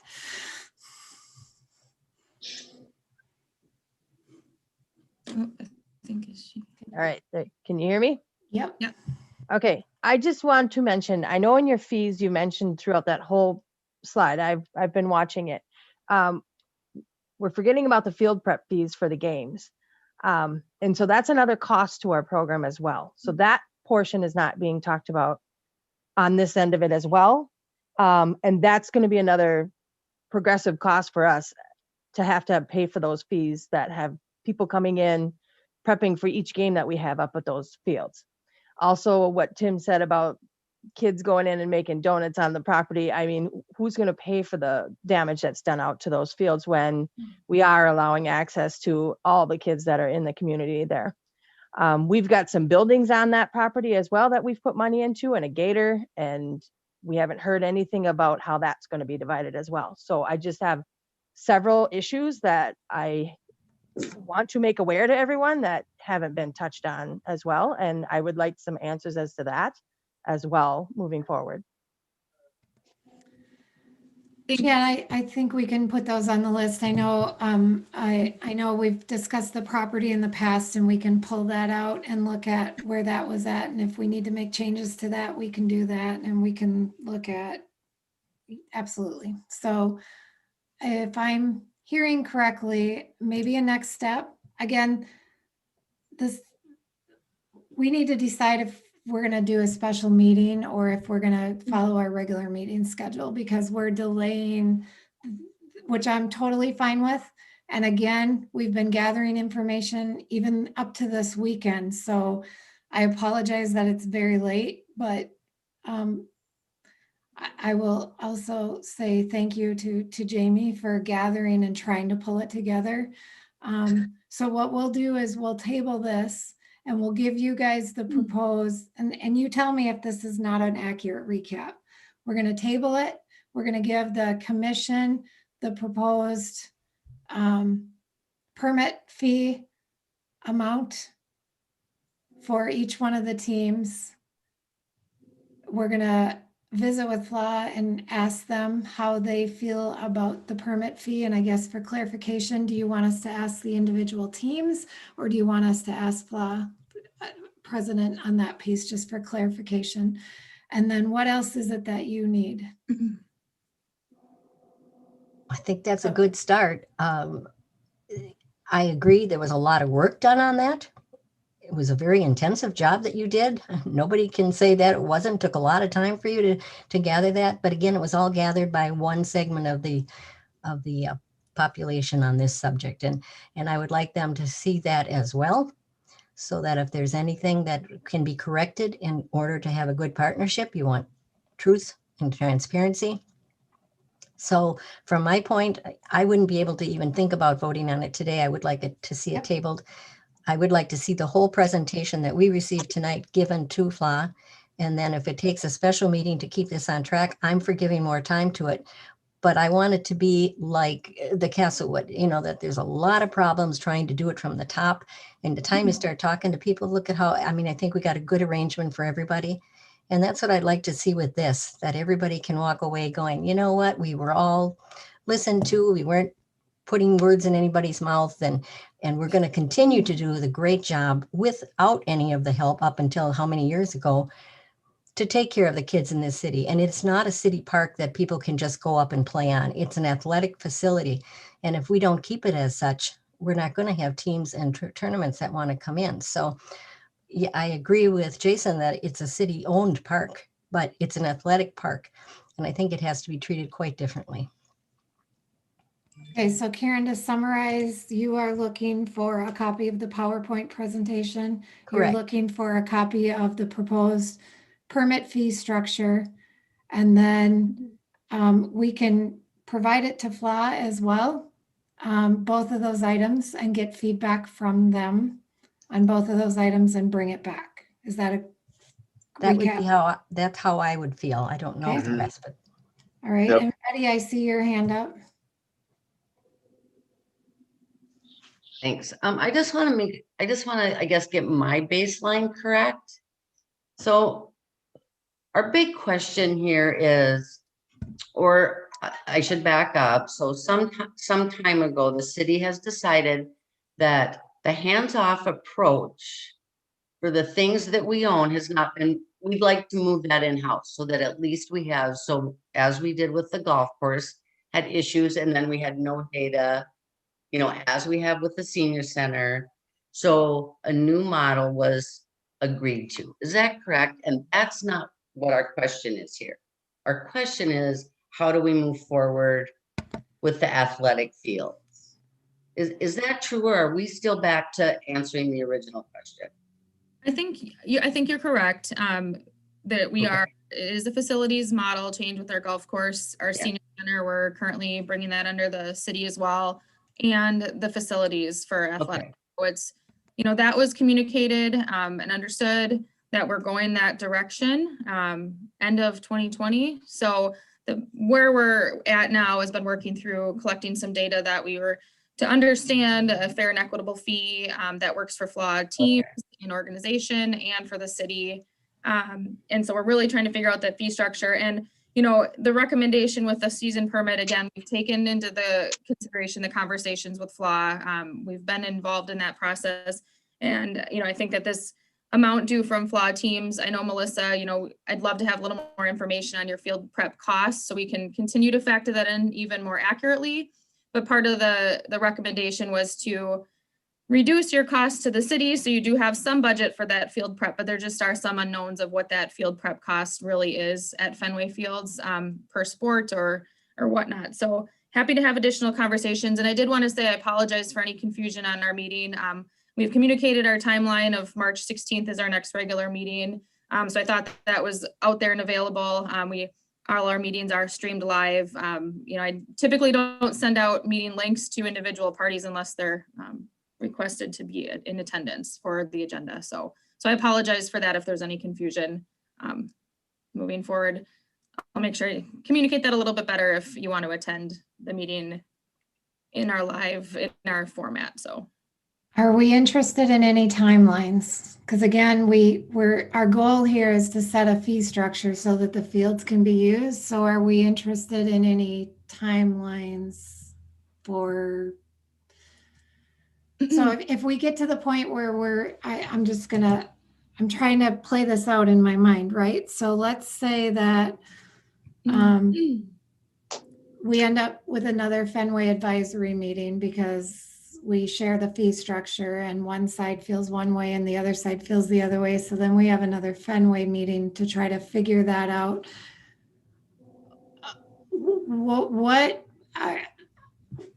I don't even know how to say it. What are we interested in as far as a timeline so that we can get this done, I guess, Well, I was advised to meet with the get in touch with FLA once we had this meeting, because this was set and scheduled. So hopefully this week was, to communicate with FLA. And I know the city council has their workshop next Monday, the 22nd. So if we can touch base with FLA in the next day or two, this still could go to discussion for city council if that's appropriate.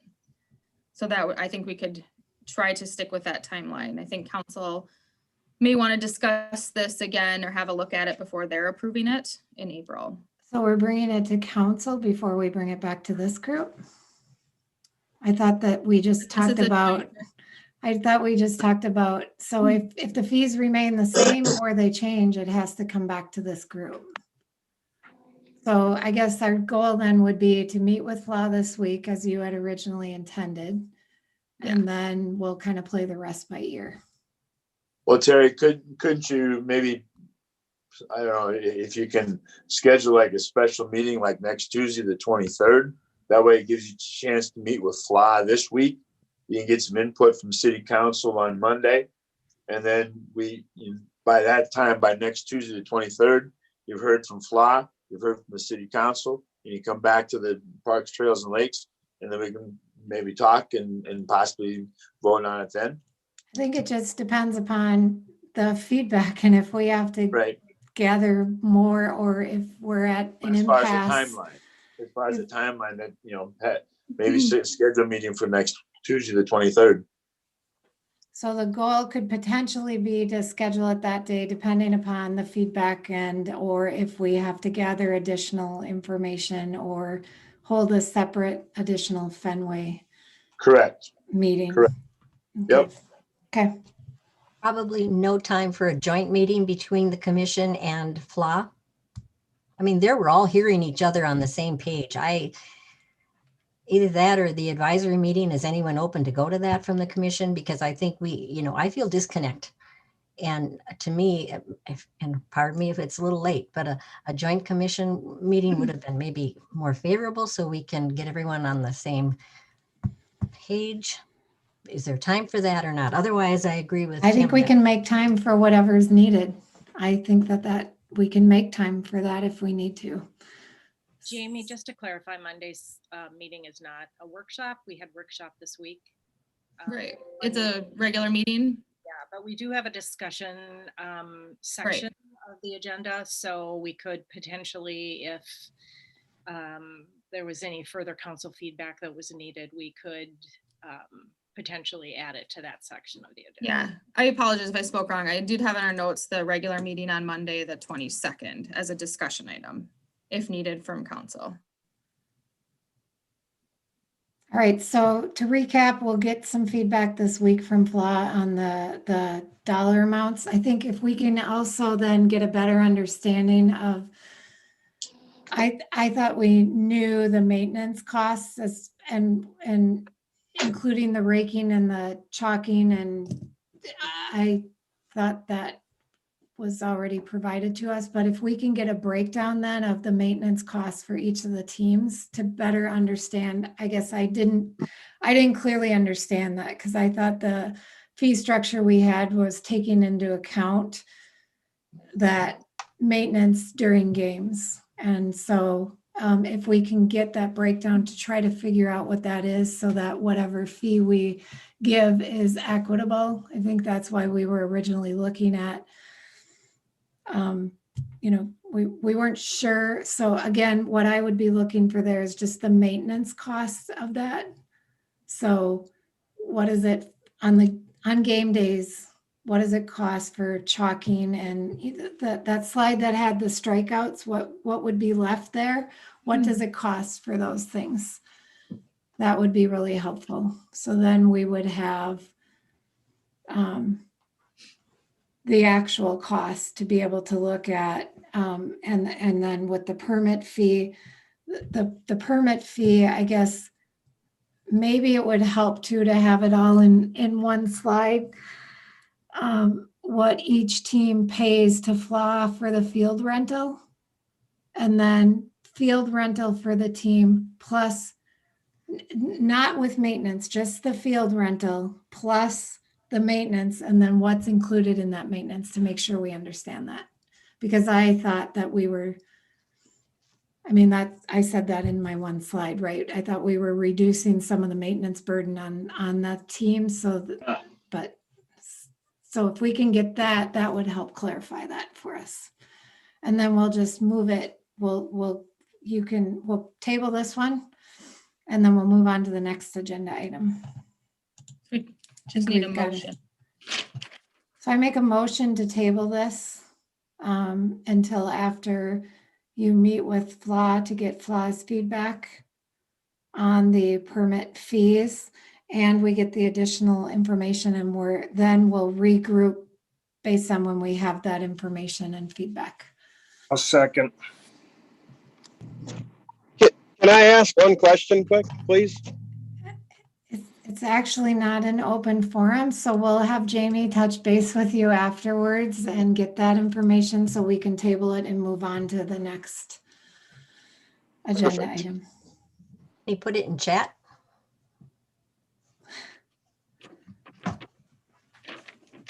And we'll have Jamie collect that and we can incorporate that question. So We just need a vote. we had a motion and we had a second by Tim Miller. Do we roll call vote? Chair Steenblock, Aye. Commissioner Miller, Aye. Commissioner Ramseth, Aye. Commissioner Gary, Aye. Commissioner Steenblock, Aye. Commissioner Moorhead, Aye. Commissioner Geyer. Aye. All right. All right, so next on the agenda is 5D, which is the Tree Trust Green Future Planting. Let me just have a second here. All right, so Chair, members of the Parks, Trails, and Lakes Commission, included in the agenda packet is a background staff memo that outlines a grant opportunity for tree plantings for city parks. And this was brought forward by our city engineer, and I worked with Dave Adams in Public Works to review this opportunity and provide a recommendation for an application to submit. So Tree Trust is an organization that works with municipalities to plant trees in the community. This program would plant 50 or more trees within any municipal park, public park, or recreation area. I kind of outlined some of the other details here, that they'll have volunteers are trained in proper planting, and they'll come out to our site and plant this. So I included in here, we are interested in submitting an application and consulting with Dave Adams. 50 trees is a lot for one location, so we would like to move forward with an application for Castlewood Golf Course. And the reason being is that over the last couple of years, we've lost about 45 trees, and some additional trees do have emerald ash borer. So it's a good opportunity that we can utilize this grant opportunity to replace those trees we've lost from storms or having to be taken down. So this here, the application questions provided just outlines what we will be submitting. It's just all of the details regarding Castlewood Golf Course and how this will be maintained and taken care of in the future. So with that, looking for approval of the grant application for Green Trees Future Program to be submitted by the City of Forest Lake for spring 2021. So moved. Second. So we have a motion by Betty and a second by Karen. Do we have any discussion? The golf course manager is going to be involved in the placement of the trees. Yes, city staff can consult with them with their maintenance staff on placement of trees. Have we considered cutting down all the trees because they can interfere with my game? could be And considered. filling in the water holes. Okay. My husband would concur, Doug. Plant all 50 trees along the perimeter. That'll be our new fence line. Okay. All right, any other discussion besides Doug's golf game? So we have a motion, a second, and no further discussion. Do you want a roll call vote?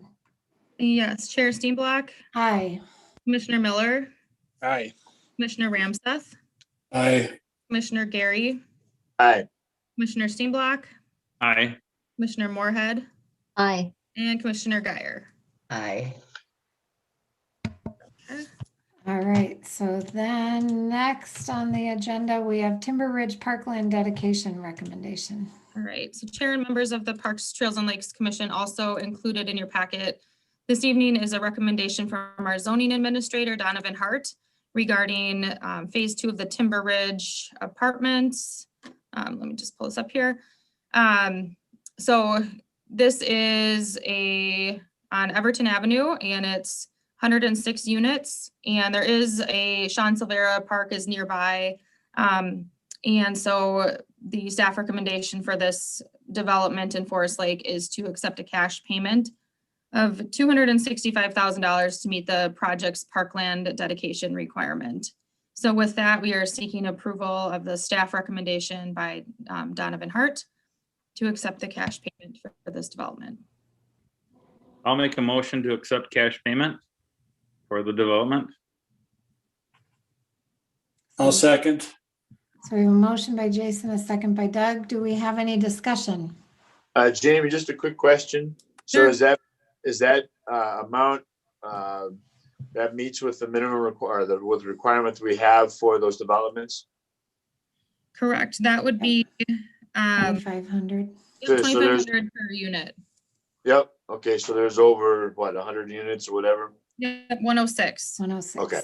All right. Okay. Any other questions or comments? Only my comment would be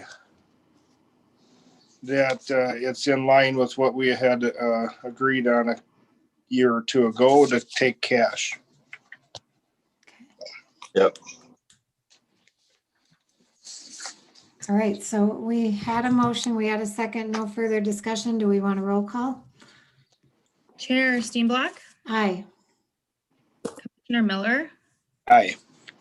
Commissioner Ramseth, Aye. Commissioner Gary, Aye. Commissioner Steenblock, Aye. Commissioner Moorhead, Aye. Commissioner Geyer. Aye. All right, so next on the agenda is 5F, which is the YMC Park Play Days 2021 partnership. Chair and members of the Parks, Trails, and Lakes Commission, for the 2021 YMCA Park Days partnership with the YMCA. Little background, the city has continued to support this program every year, and we've typically provided a $2,000 contribution. This program is run by the YMCA over the summer. There's 2 different sessions for youth ages 4 to 12, where they do a variety of activities, crafts, games, and it runs Mondays through Thursdays from 9 in the morning till noon. And so last year, even during the global pandemic, the YMCA was able to safely offer Belts Park Play Days here in Forest Lake. And it was a really great opportunity for kids to get together. So this summer, the YMCA would like to continue collaborating with the city. Obviously, they went through some challenges with the COVID-19 pandemic and closures. So they are seeking or interested to see if the city would be able to contribute $2,500 this year. They are also considering a modest increase to the cost of participation for 2021.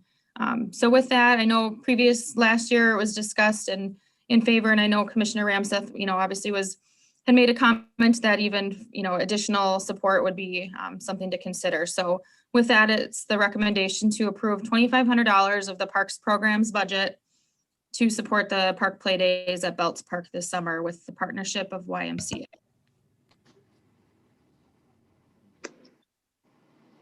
So do we have a motion? I'll make a motion to approve. I'll second. So we have a motion and a second. Do we have any discussion on this item? Well, I think it's a good idea it will introduce more people to Bell's Park as well. So maybe it won't be just during their summer play days, that they'll utilize the park on other occasions as well. So getting them familiar with it is a good idea.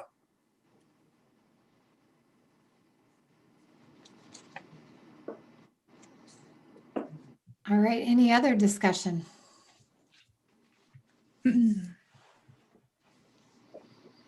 Hearing no discussion, do you want to take a roll call vote, Jamie? Chair Steenblock, Aye. Commissioner Miller, Aye. Commissioner Gary, Aye. Commissioner Steenblock, Aye. Commissioner Moorhead, Aye.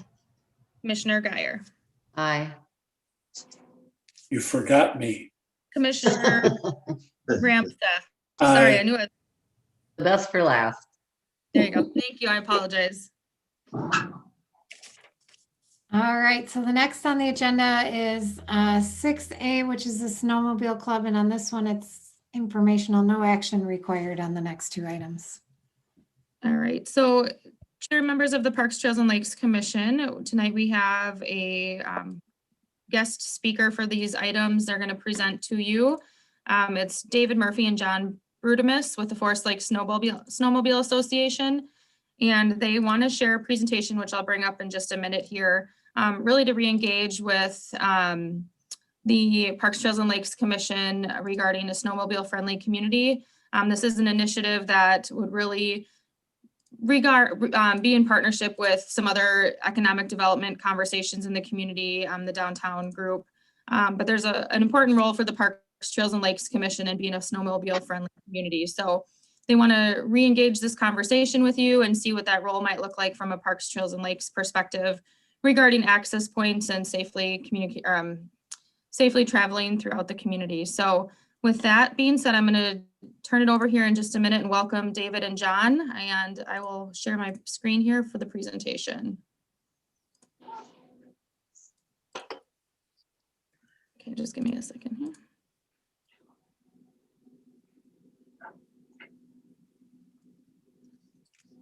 Okay. Does everyone see this presentation? Mhm. Okay, so John or David, whenever you're ready, I'll kind of navigate through this as you run the presentation. Hello, Jamie. This is John Brudemus, and I'm the president of the Forest Lake Snowmobile Club. And, as you know, we want to talk about snowmobile-friendly community, but I wanted to just give you a little information about our club, just a little history. I'll be quick, and just to give you an idea of our club. First of all, we started in 1966, so we've been around for over 50 years.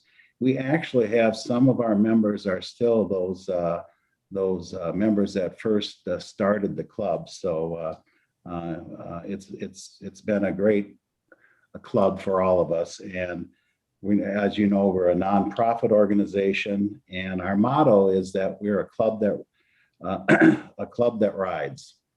But we have a passion for that, but we also have a passion for volunteering. And so we do volunteering for safety reasons. We do some donating for the Veterans Ride that happens every year.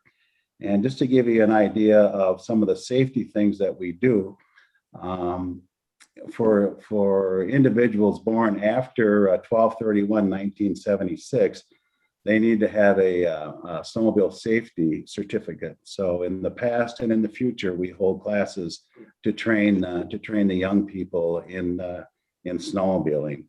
And just recently, this last year, we did a lot of maintenance and trail maintenance and signage in our trails in Forest Lake and throughout Washington County. And under the direction of the Washington County Star Trail, we put stop signs along with some other organizations at every road crossing. there was a discussion with law enforcement saying, especially on the Hardwood Creek Trail, that bicyclists, cyclists don't have to stop, they yield, but snowmobiles need to stop. So we did that this past fall and put stop signs and stop aheads and cautions where needed, so to make it safer and obviously a more enjoyable experience for our fellow snowmobilers, especially in the city of Forest Lake. And by the way, go ahead. Do you see my screen, David? Yes, we can see the agenda. Yes, I just want to let you know, let me know when you're ready to transition. Okay, we will. Thank you. Right. I just have a couple more comments and then I'm going to turn it over to David and then we can start with the PowerPoint slides. I just wanted to give, I was going to say that our safety record in Washington County has been one of the best in the state. And our safety experience here in Minnesota is really better than any of the other surrounding states that we have around us. Just to give you my own experience, just lately, we've had kind of a hit and miss for snow, which seems to happen more often than not these days. But after, we got our snow around Christmas time, and then in January and February, we had decent snow and cold enough to keep the snow on the trails.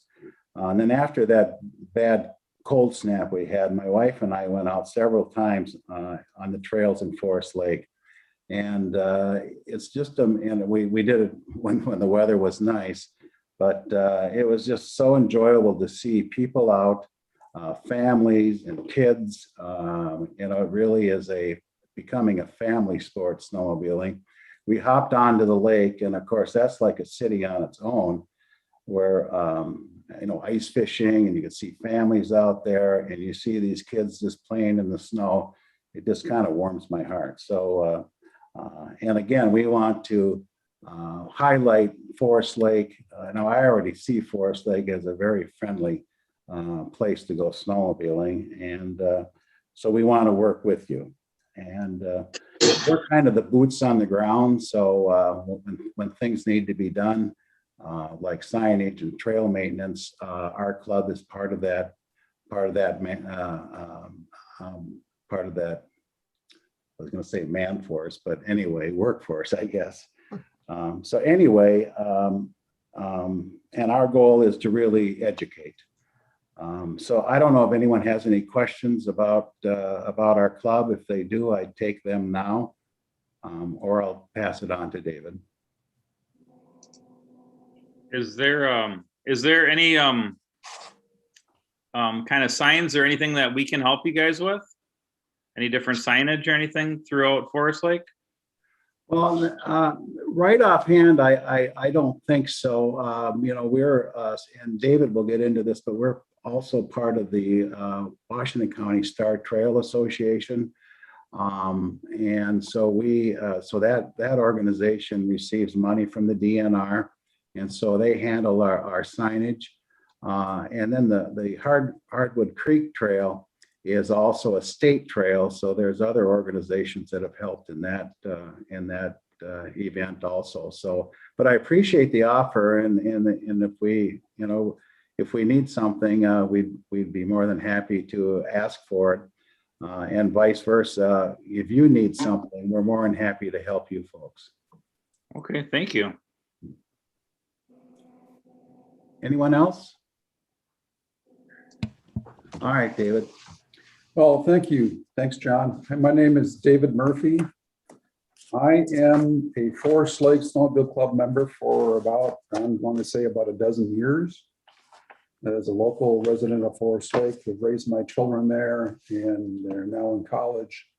And I just can't tell you how wonderful it has been to be a part of the Forest Lake community. I am also a region director for the Minnesota United Snowmobile Association. which consists of 9 geographical regions across the state of Minnesota. MinUSA is really a coalition, organizing body that brings together over 200 private clubs across the state of Minnesota, which, by the way, are all volunteer clubs. And Forest Lake is a member of Forest Lake Snowmobile Club, is a member of the Region 6 area in Minnesota, which comprises of Anoka, Washington, Ramsey, and Dakota counties, maintaining approximately 543 miles of groomed trails. This slide was put together a few years ago, so I think that has probably grown since then in terms of miles. You can go to the next slide if you could, please.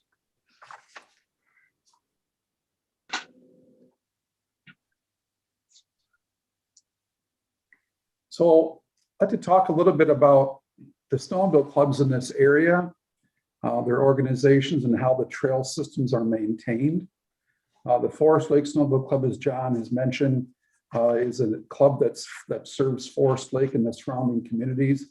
I know the Forest Lake clubs have got members from Minneapolis to parts of Wisconsin, North Branch. It covers a wide range of membership. The North Branch area also has a club called the North Branch Snowdrifters. There's another club in Rush City called the Rush City Snowbugs. There's another one which is a really good club that does a lot of grooming, is the Wild River Snowmobile Club. And I believe Hugo now has a club called, you help me out, John? Night Riders, the Hugo Night Riders. Okay. So these are all volunteer organizations. There's a couple trail associations that help maintain and trails in the area. In the next slide, when we get to that, we'll kind of go over the miles, but there's an organization called the Rice Creek Trail Association that serves Ham Lake, parts of Forest Lake, parts of Circle Pine, Lino Lakes, Centerville, Hugo, and Scandia. And then in partnership with trails that link up to Rice Creek, there's a Washington County Star Trail Association that John has mentioned that consists of the Bayport Pathfinders. There's a 3M Club, there's a Cottage Grove Club, the Woodbury Club, and the Forest Lake Snowmobile Club. Again, the Hugo Club is part of that as well, and the Stillwater Snow Lords. So as you can see, there's several clubs, all volunteers that help with the trail maintenance, planning, et cetera, for the organization. So also part of this organization, as I mentioned before, is the Minnesota United Snowmobile Association. The Minnesota United Snowmobile Association is the organizing body that helps maintain and ensure that we get the funding to maintain the volunteer organizations. We go to the legislature for our legislative changes as required to make sure we get the appropriate funding and the safety regulations. I wanted to say something real quickly about MinUSA. Our funding dollars provided that are gained primarily come from registration, but there's also some other funding sources. Part of the budget for MinUSA has to go to the state of Minnesota for enforcement and parks and trails on the state level. So a big part of our budget goes to help maintain things at a state level. And at a national level, there's the American Council of Snowmobile Associations. And as we'll get to in a few minutes, you'll see there's a partnership between AXA and MinUSA to create a snowmobile friendly designation program. And if you can go to the next slide, please. So let's talk about some more about Forest Lake and what it really is. Forest Lake is a hub for snowmobiling in the state of Minnesota, believe it or not. The Forest Lake Hardwood Creek Trail is central to snowmobile trails, serving a major trail interchange and a network of trail that stretches as far north as Duluth and as far east as Siren, Wisconsin. On the Forest Lake area trails, and this was as of a few years ago, the Hardwood Creek Trail along Highway 61 connects to 160 miles of groomed trails in Washington County alone. It connects to 540 miles of groomed trails in Anoka County, Washington, Ramsey, and Dakota counties. And again, as I mentioned previously, we have 2 trail associations that serves this area. And the Washington County Star Trail has one, I think, relatively new groomer, and the Rice Creek Trail Association has 2 groomers. In the lower right-hand corner of the screen, you'll see a picture of the groomer tractor. And behind that groomer tractor that you don't see is the actual groomer itself that they pulled. A drag, thank you, John, to maintain the trails and make sure they're smooth and safe for the riders. Next slide, please. So here's an example of these are 2 map examples of the main corridor trails around the Forest Lake area. And on the left side, you'll see Forest Lake at about 12 o'clock there. And going south, you'll see the trail network. Anything in yellow is the trail networks going. You can see it goes way down to Little Canada area. And on the right side, we'll see the trail network that goes north and somewhat east and west, going up to past North Branch, et cetera, up into Chisago, Lindstrom, et cetera. And it's very easy to go from Forest Lake into Wisconsin. It's very easy to go from Forest Lake all the way up to Duluth if one desires. In fact, there's been club members in our club that have gone to Duluth and in central part of Wisconsin on day rides. So this gives you an example of the network of trails that there are in our area. Next slide, please. So let's talk about the economic impact to snowmobiling in Minnesota. These statistics are old. I have attempted to get newer statistics. I'm still trying to get them, but these are what I have available through the Minnesota United Snowmobilers Association as of 2005. In many parts of the state, the trails are the backbone of winter tourism. With approximately 22,000, and now I believe it's up to 22,500 miles of maintained trails, and now it's up to close to 22,000 are maintained by volunteer organizations. And the state DNR has given the majority of what they had of straight trail back to the private clubs because we do a more efficient job and thorough job of maintaining the trail. About $14.5 million is appropriated annually from a dedicated snowmobile account for development, maintenance, and operation of the state snowmobile system. And of that money, the grant and aid trail budget of $8.4 million goes to local clubs to build and maintain 97% of the trails dedicated to the state. And again, here's about, now it's much higher than this. There's a dedicated amount that goes to DNR for enforcement of the state trails and management of the account. So a very conservative estimate, this is back in 2005, that about $200 million of tourism is generated annually by the state, and I'm sure it's much larger now. At the time, about 8,000 jobs and wages and salaries of $245 million and $525 million in gross state product. So looking at the gross receipts sales back in 2005, it's $1 billion. I'm sure it's much larger now. And I just wanted to add, all of our clubs and organizations, we have trail maps that snowmobilers can use to navigate from one destination to the next. But just to give you an idea of here in Forest Lake, we have actually 7 businesses that support us and do advertising in our trail map. And I'll just read them off to you so you know. And so I'll start at the American Legion, EcoFun Motorsports, Holiday Gas, the Old Log Cabin, OSI Physical Therapy, Speedworks, which is a snowmobile performance company, and Vanelli's. And our club has been more involved and aggressive in bringing more local businesses to be part of our organization here. And so there'll be more each year, but we're very, as you would, I think you would agree, some of these or all of these are highly appreciated businesses in Forest Lake. So back to you, Dave. Thanks, John. That's important that, there's the impact statewide and also there's the impact locally. Next slide, please. So I'd like to talk about a program called the Snowmobile Friendly Community.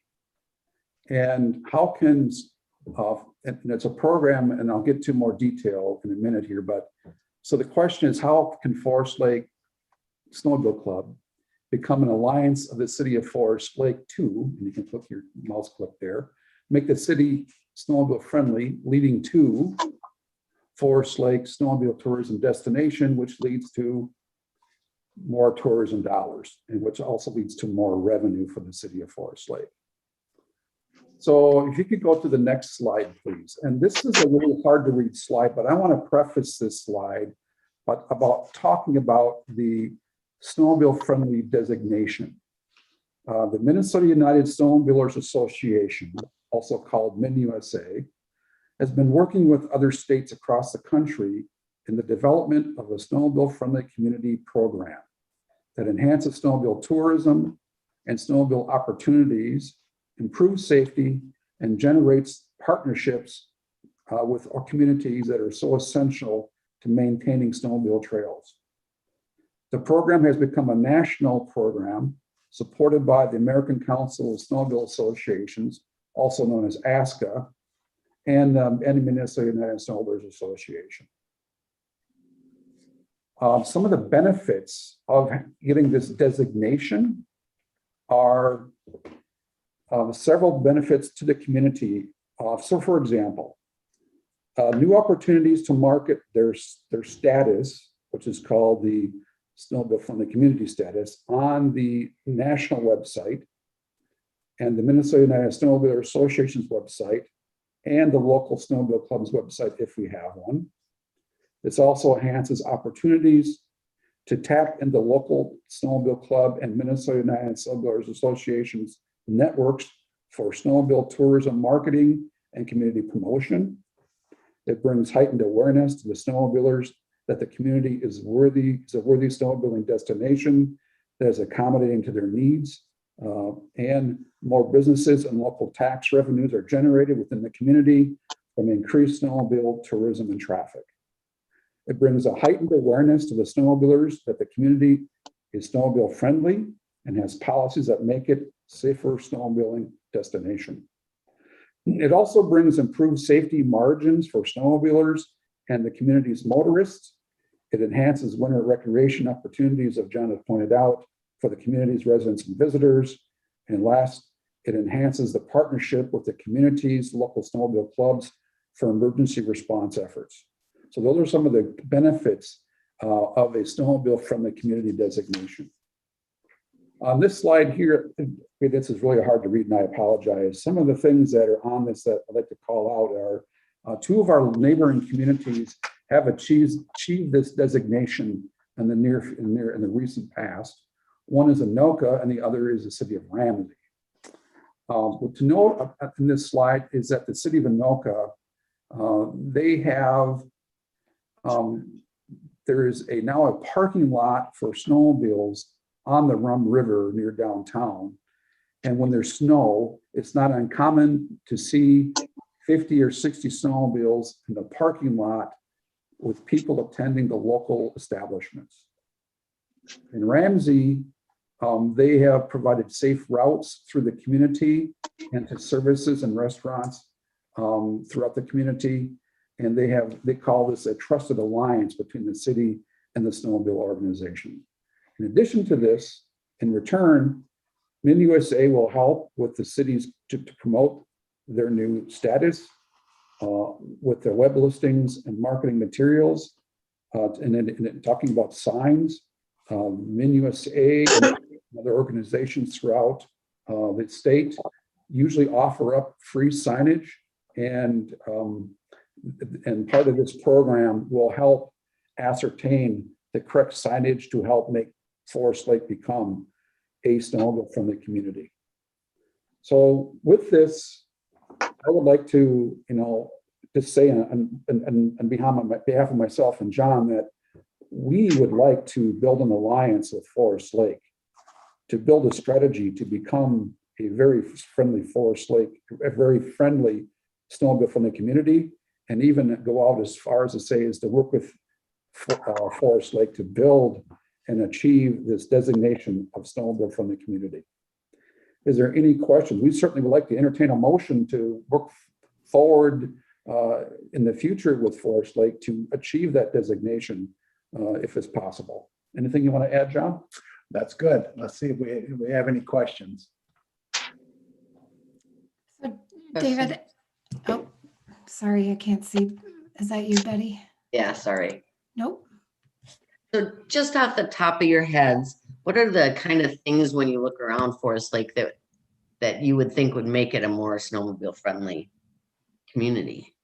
Well, to make it a more friendly community, there's several areas we have to work on in partnership with the community. So we'd have to, as John mentioned, we'd have to build a safety program, making sure that we have the appropriate safety program in place for our citizens. We have to work with the police and other law enforcement agencies, such as conservation officers, the sheriff and police, and making sure that we are in partnership with them to handle any enforcement issues. Also, I wanted to piggyback on the enforcement issue. We do get calls from time to time if there's trespassing or something like that from law enforcement. And I like to say that, we don't do enforcement, we do education. So we will go out and talk to the snowmobiler or the situation, the landowner, if there's a situation that needs to be addressed. And usually it's educating the snowmobiler and also the homeowner or landowner. So it's an important role that we play. Thank you, John. So in addition to that, we need to form a partnership with the Chamber of Commerce in helping achieve the designation, work with city planning to hopefully provide safe access to and from the Hardwood Creek trails and other trails in the area, and also work with our businesses to help try to get access to the restaurants, gas stations, and the trail systems in the city. I hope that answers your question. Yeah, that helps. Thank you. So David, I had a question similar to that. So if we were to look at, as you were talking, I kind of Googled a document, right? So the American Council of Snowmobile Associations, and it talks about this snowmobile friendly community. Is that a good guide for us to look at to figure out kind of? Yes, it is. It is. I tried getting a more current version of it, but I only have one version. I think it's a version you're looking at. The way it works is each year,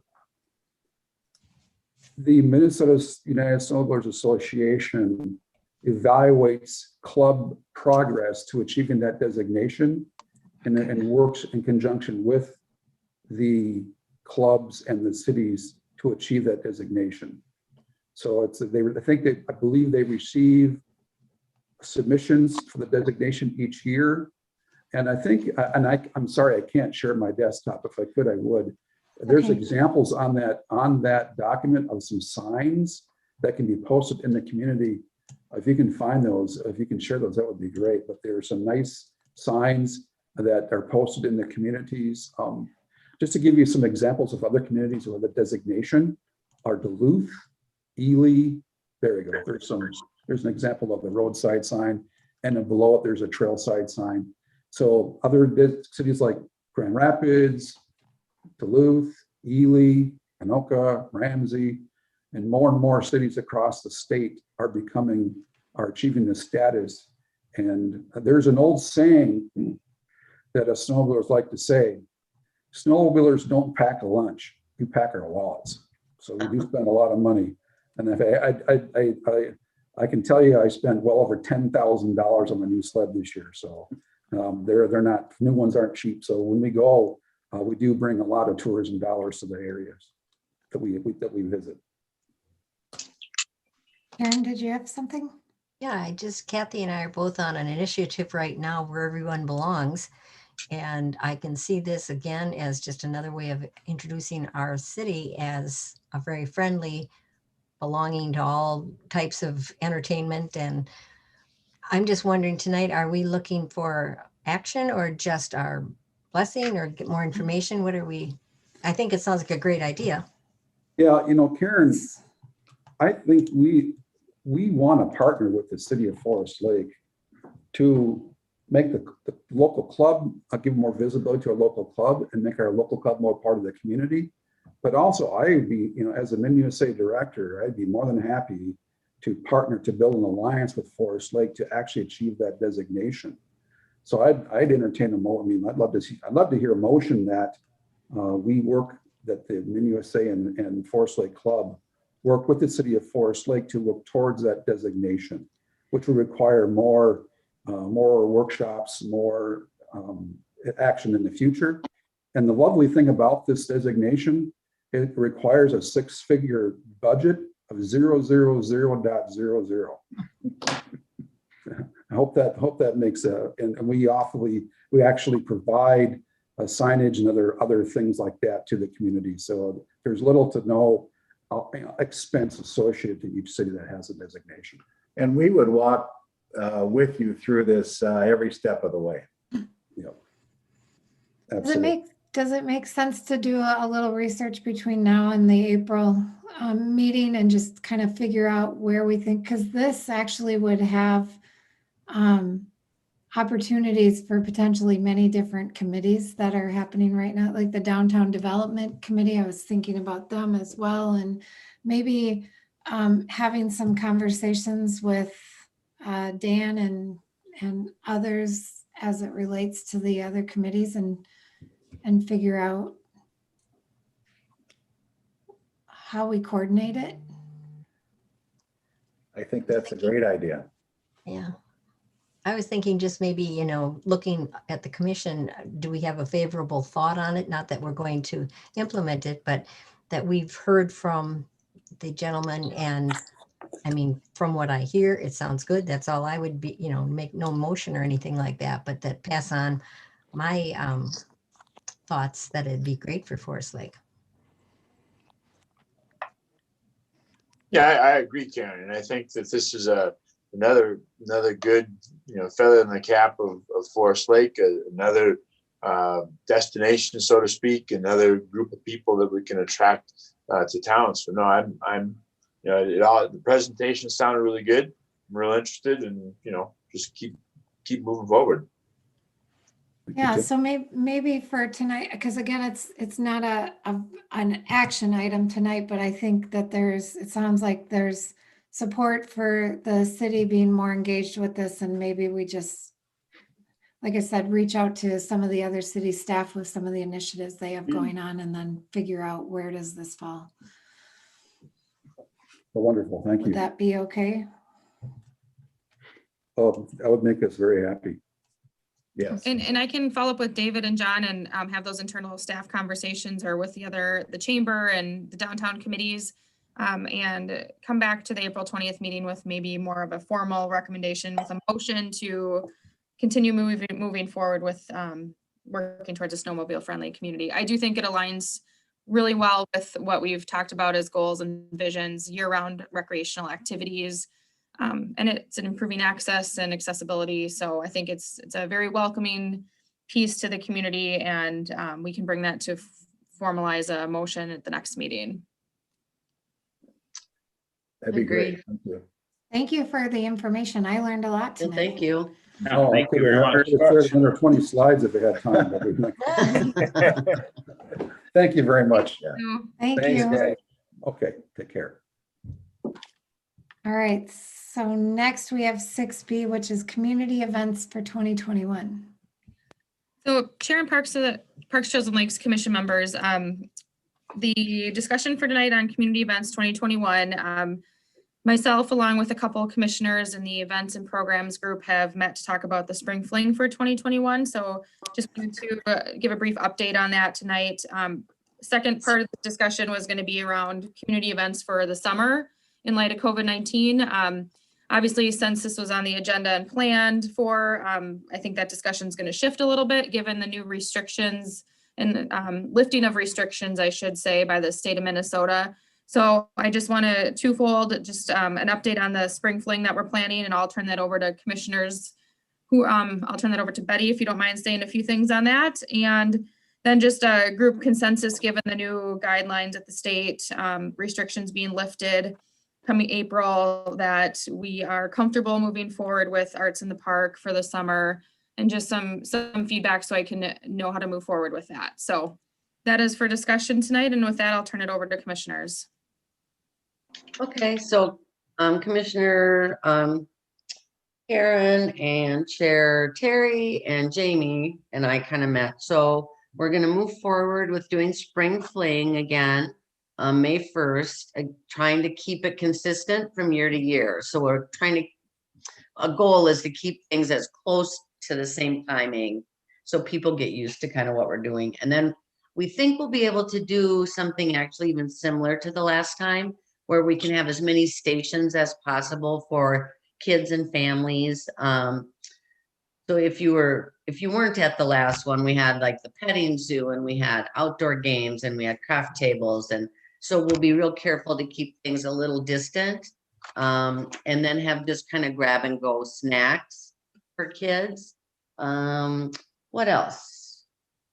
I think those are the highlights, but Karen or Terry, anything? Yeah.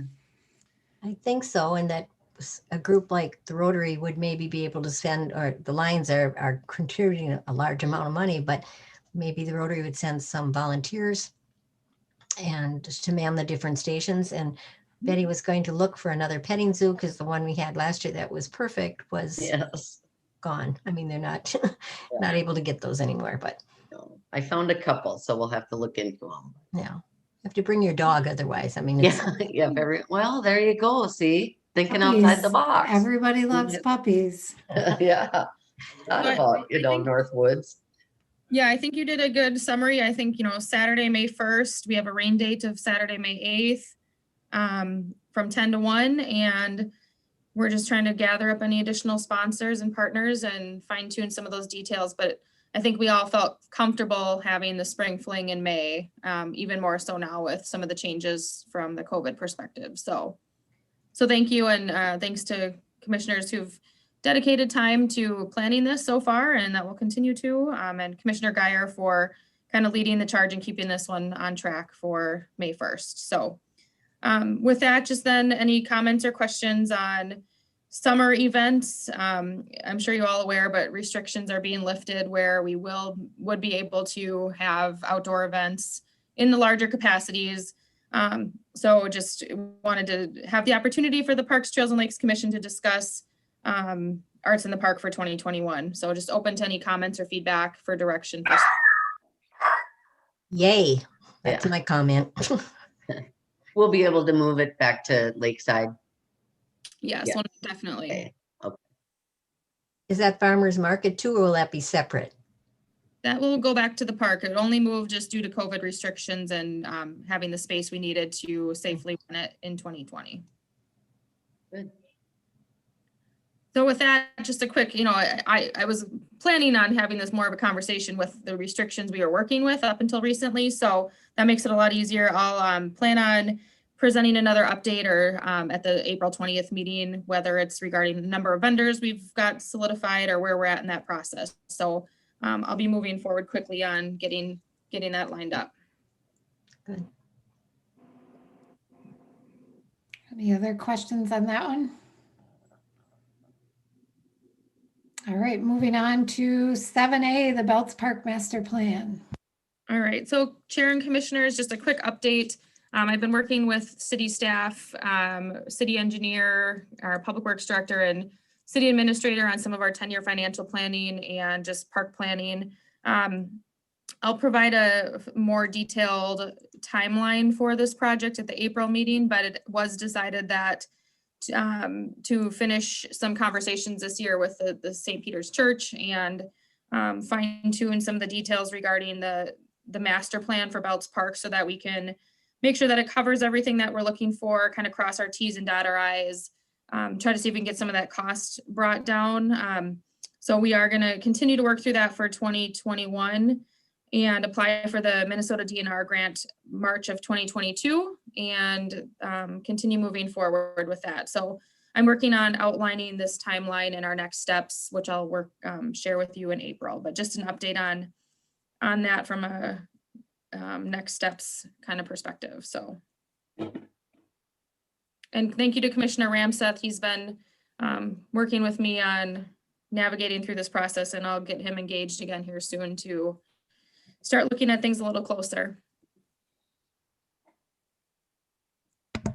Any questions? Any other commissions? Then we move on to number 8, which is commissioner updates. Oh, can I back up for 1 second? I think I have our our communications and recreation coordinator, Jackie. She was going to provide a quick update. I'll have to change it to staff updates usually. Oh, and include her on there. So if Jackie, do you have any updates you want to share tonight? Just a couple. I've been working in one of the preliminary stages of reopening plan for the senior center. And I do have a mock-up of the Spring Fling flyer done. That's a mouthful. And then I've been working on a community events calendar as well. And that's kind of the main things that I've been working on right now for parks. That's good. Thank you. Any questions for Jackie? Erin, are you talking? Yeah, I was muted for a minute. Sorry. When we were discussing the Spring Fling, we also came up with maybe a part of the flyer would be a description of the parks. Betty was saying that people don't really know where our parks are yet. And when you're working with brochures or whatever you're going to be working with, that would be something that would be helpful. Sure. Yeah, I mean, definitely that would be included in the social media posts or website updates, things like that. Okay. Right now, the way the flyer is, there isn't room for it, but that can always be changed. Something separate. Yeah, yeah. The last year's one was really busy, so I'm trying to kind of tone down the busyness of it. Yeah. Yeah, and I think to Commissioner Moorhead's point of, we do have some existing, and I can share with Jackie, I haven't yet, on what our park flyers are of where our park locations are. So we can look at, maybe modifying that or updating it as a separate handout. We can print several copies of and hand out there. So I'll make sure I connect with Jackie on the details of that, but just wanted to at least get that draft flyer going so we can release that first and then have that for the event date, the handout. So. All right, thanks, Jackie. Maybe a spring fling takeaway is a scavenger hunt to the other parks that they can do on their own. All right. So then I think, did any commissioners have any updates? I just have one, and Jamie, I don't know if you have the picture handy that you could just show I know we're not talking about the sculpture tonight, but you had said maybe I could mention it in the commissioner report. The beautification club that's kind of starting, well, not kind of, they've started putting the pots up around town, and they're trying to look at different ways to beautify the city and get more people interested. And Jean Hallberg came up with a large donation for a sculpture, and we worked with, yeah, there it is, a sculptor in White Bear. And it doesn't show it off there. It would have the colors of the downtown area, and it would have more fish, and they're on waves. The fish are on waves that would twirl around. It's very easy to put in and take out. And the location that we were looking at is the circle where the tree is. And because it would have to go when the tree is up, that's why the person who's making the sculpture has a way of putting it in and putting it out. But there's more discussion, as Jamie will say, with Dave. I know they've all heard about it, but I don't think they've made any decision. They kind of left it up to us to see if that location would work. And we were thinking when you come down Broadway, you would kind of notice that right off front, right in the beginning. And all the fish are fish that are actually in the lake. So there's a lot of positive things about it, and it's paid for by the Hallberg Foundation. They've already had a mock-up of it up at their art show. And now the Beautification Club has decided, before we lose the opportunity, they're going to actually purchase it and hope that we'll be friendly to that location, but otherwise they just don't want to lose it. And so, we're going to have it, put it somewhere if it doesn't go there. And if anyone has better ideas about a different park or whatever, but the group that's working with that believe that circle would be the best. So I just wanted you to see a picture. How big is it, Karen? How tall is it? I know very tall isn't going to be my answer. Is it at maybe 10 feet tall? And Okay, I mean, I just wanted to get some sense. yeah, she wanted to make it tall enough so that the vandalism, kids wouldn't be able to do too much to it. And because it's such an open area there, it would be awfully difficult for them also to do too much damage. But she's got things in place. She's amazing how she's put together the materials for it. And she's got all the permits that she needed and the insurance. And I don't know, she's just way ahead of everybody on the project. And it's all coming in under the amount that was designated. Thank you. So how does that, question for you, Karen, how does that attach to the ground then? Yeah, that's the unique thing, that there's a cement piece that goes inside, and then it's I'm so good at this description. It's held in there by bolts or something. I don't know, but the nice part about it is it was made by her to be easily taken out. So it isn't, storage would be a problem, but we now have quite a bit of storage, I think, in the city. So that might be something they have to think about, but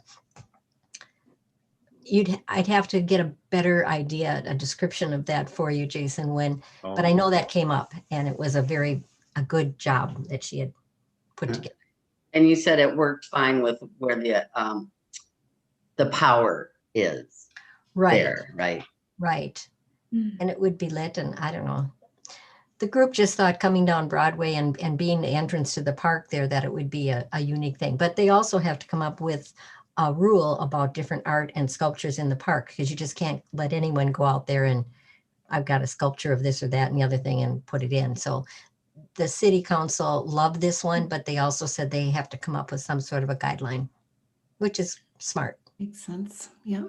Yeah, that makes sense. So if we have our next meeting April 20th, so if it is, in the park location, once we fine tune some of those details and get some questions answered, then we can get this back on our April 20th agenda if needed. That'd be great. Yep, not a problem. Anyone else have anything? Thank you again, Jamie, for all the hard work that you've been doing and the gathering. And I know it's been a lot of work, so thank you. Not a problem. Thank you all for your time. And I think we're ready for. I move we adjourn. All in favor? Oh, I forgot the second. All in favor? Aye. Aye. All right, everybody. All right.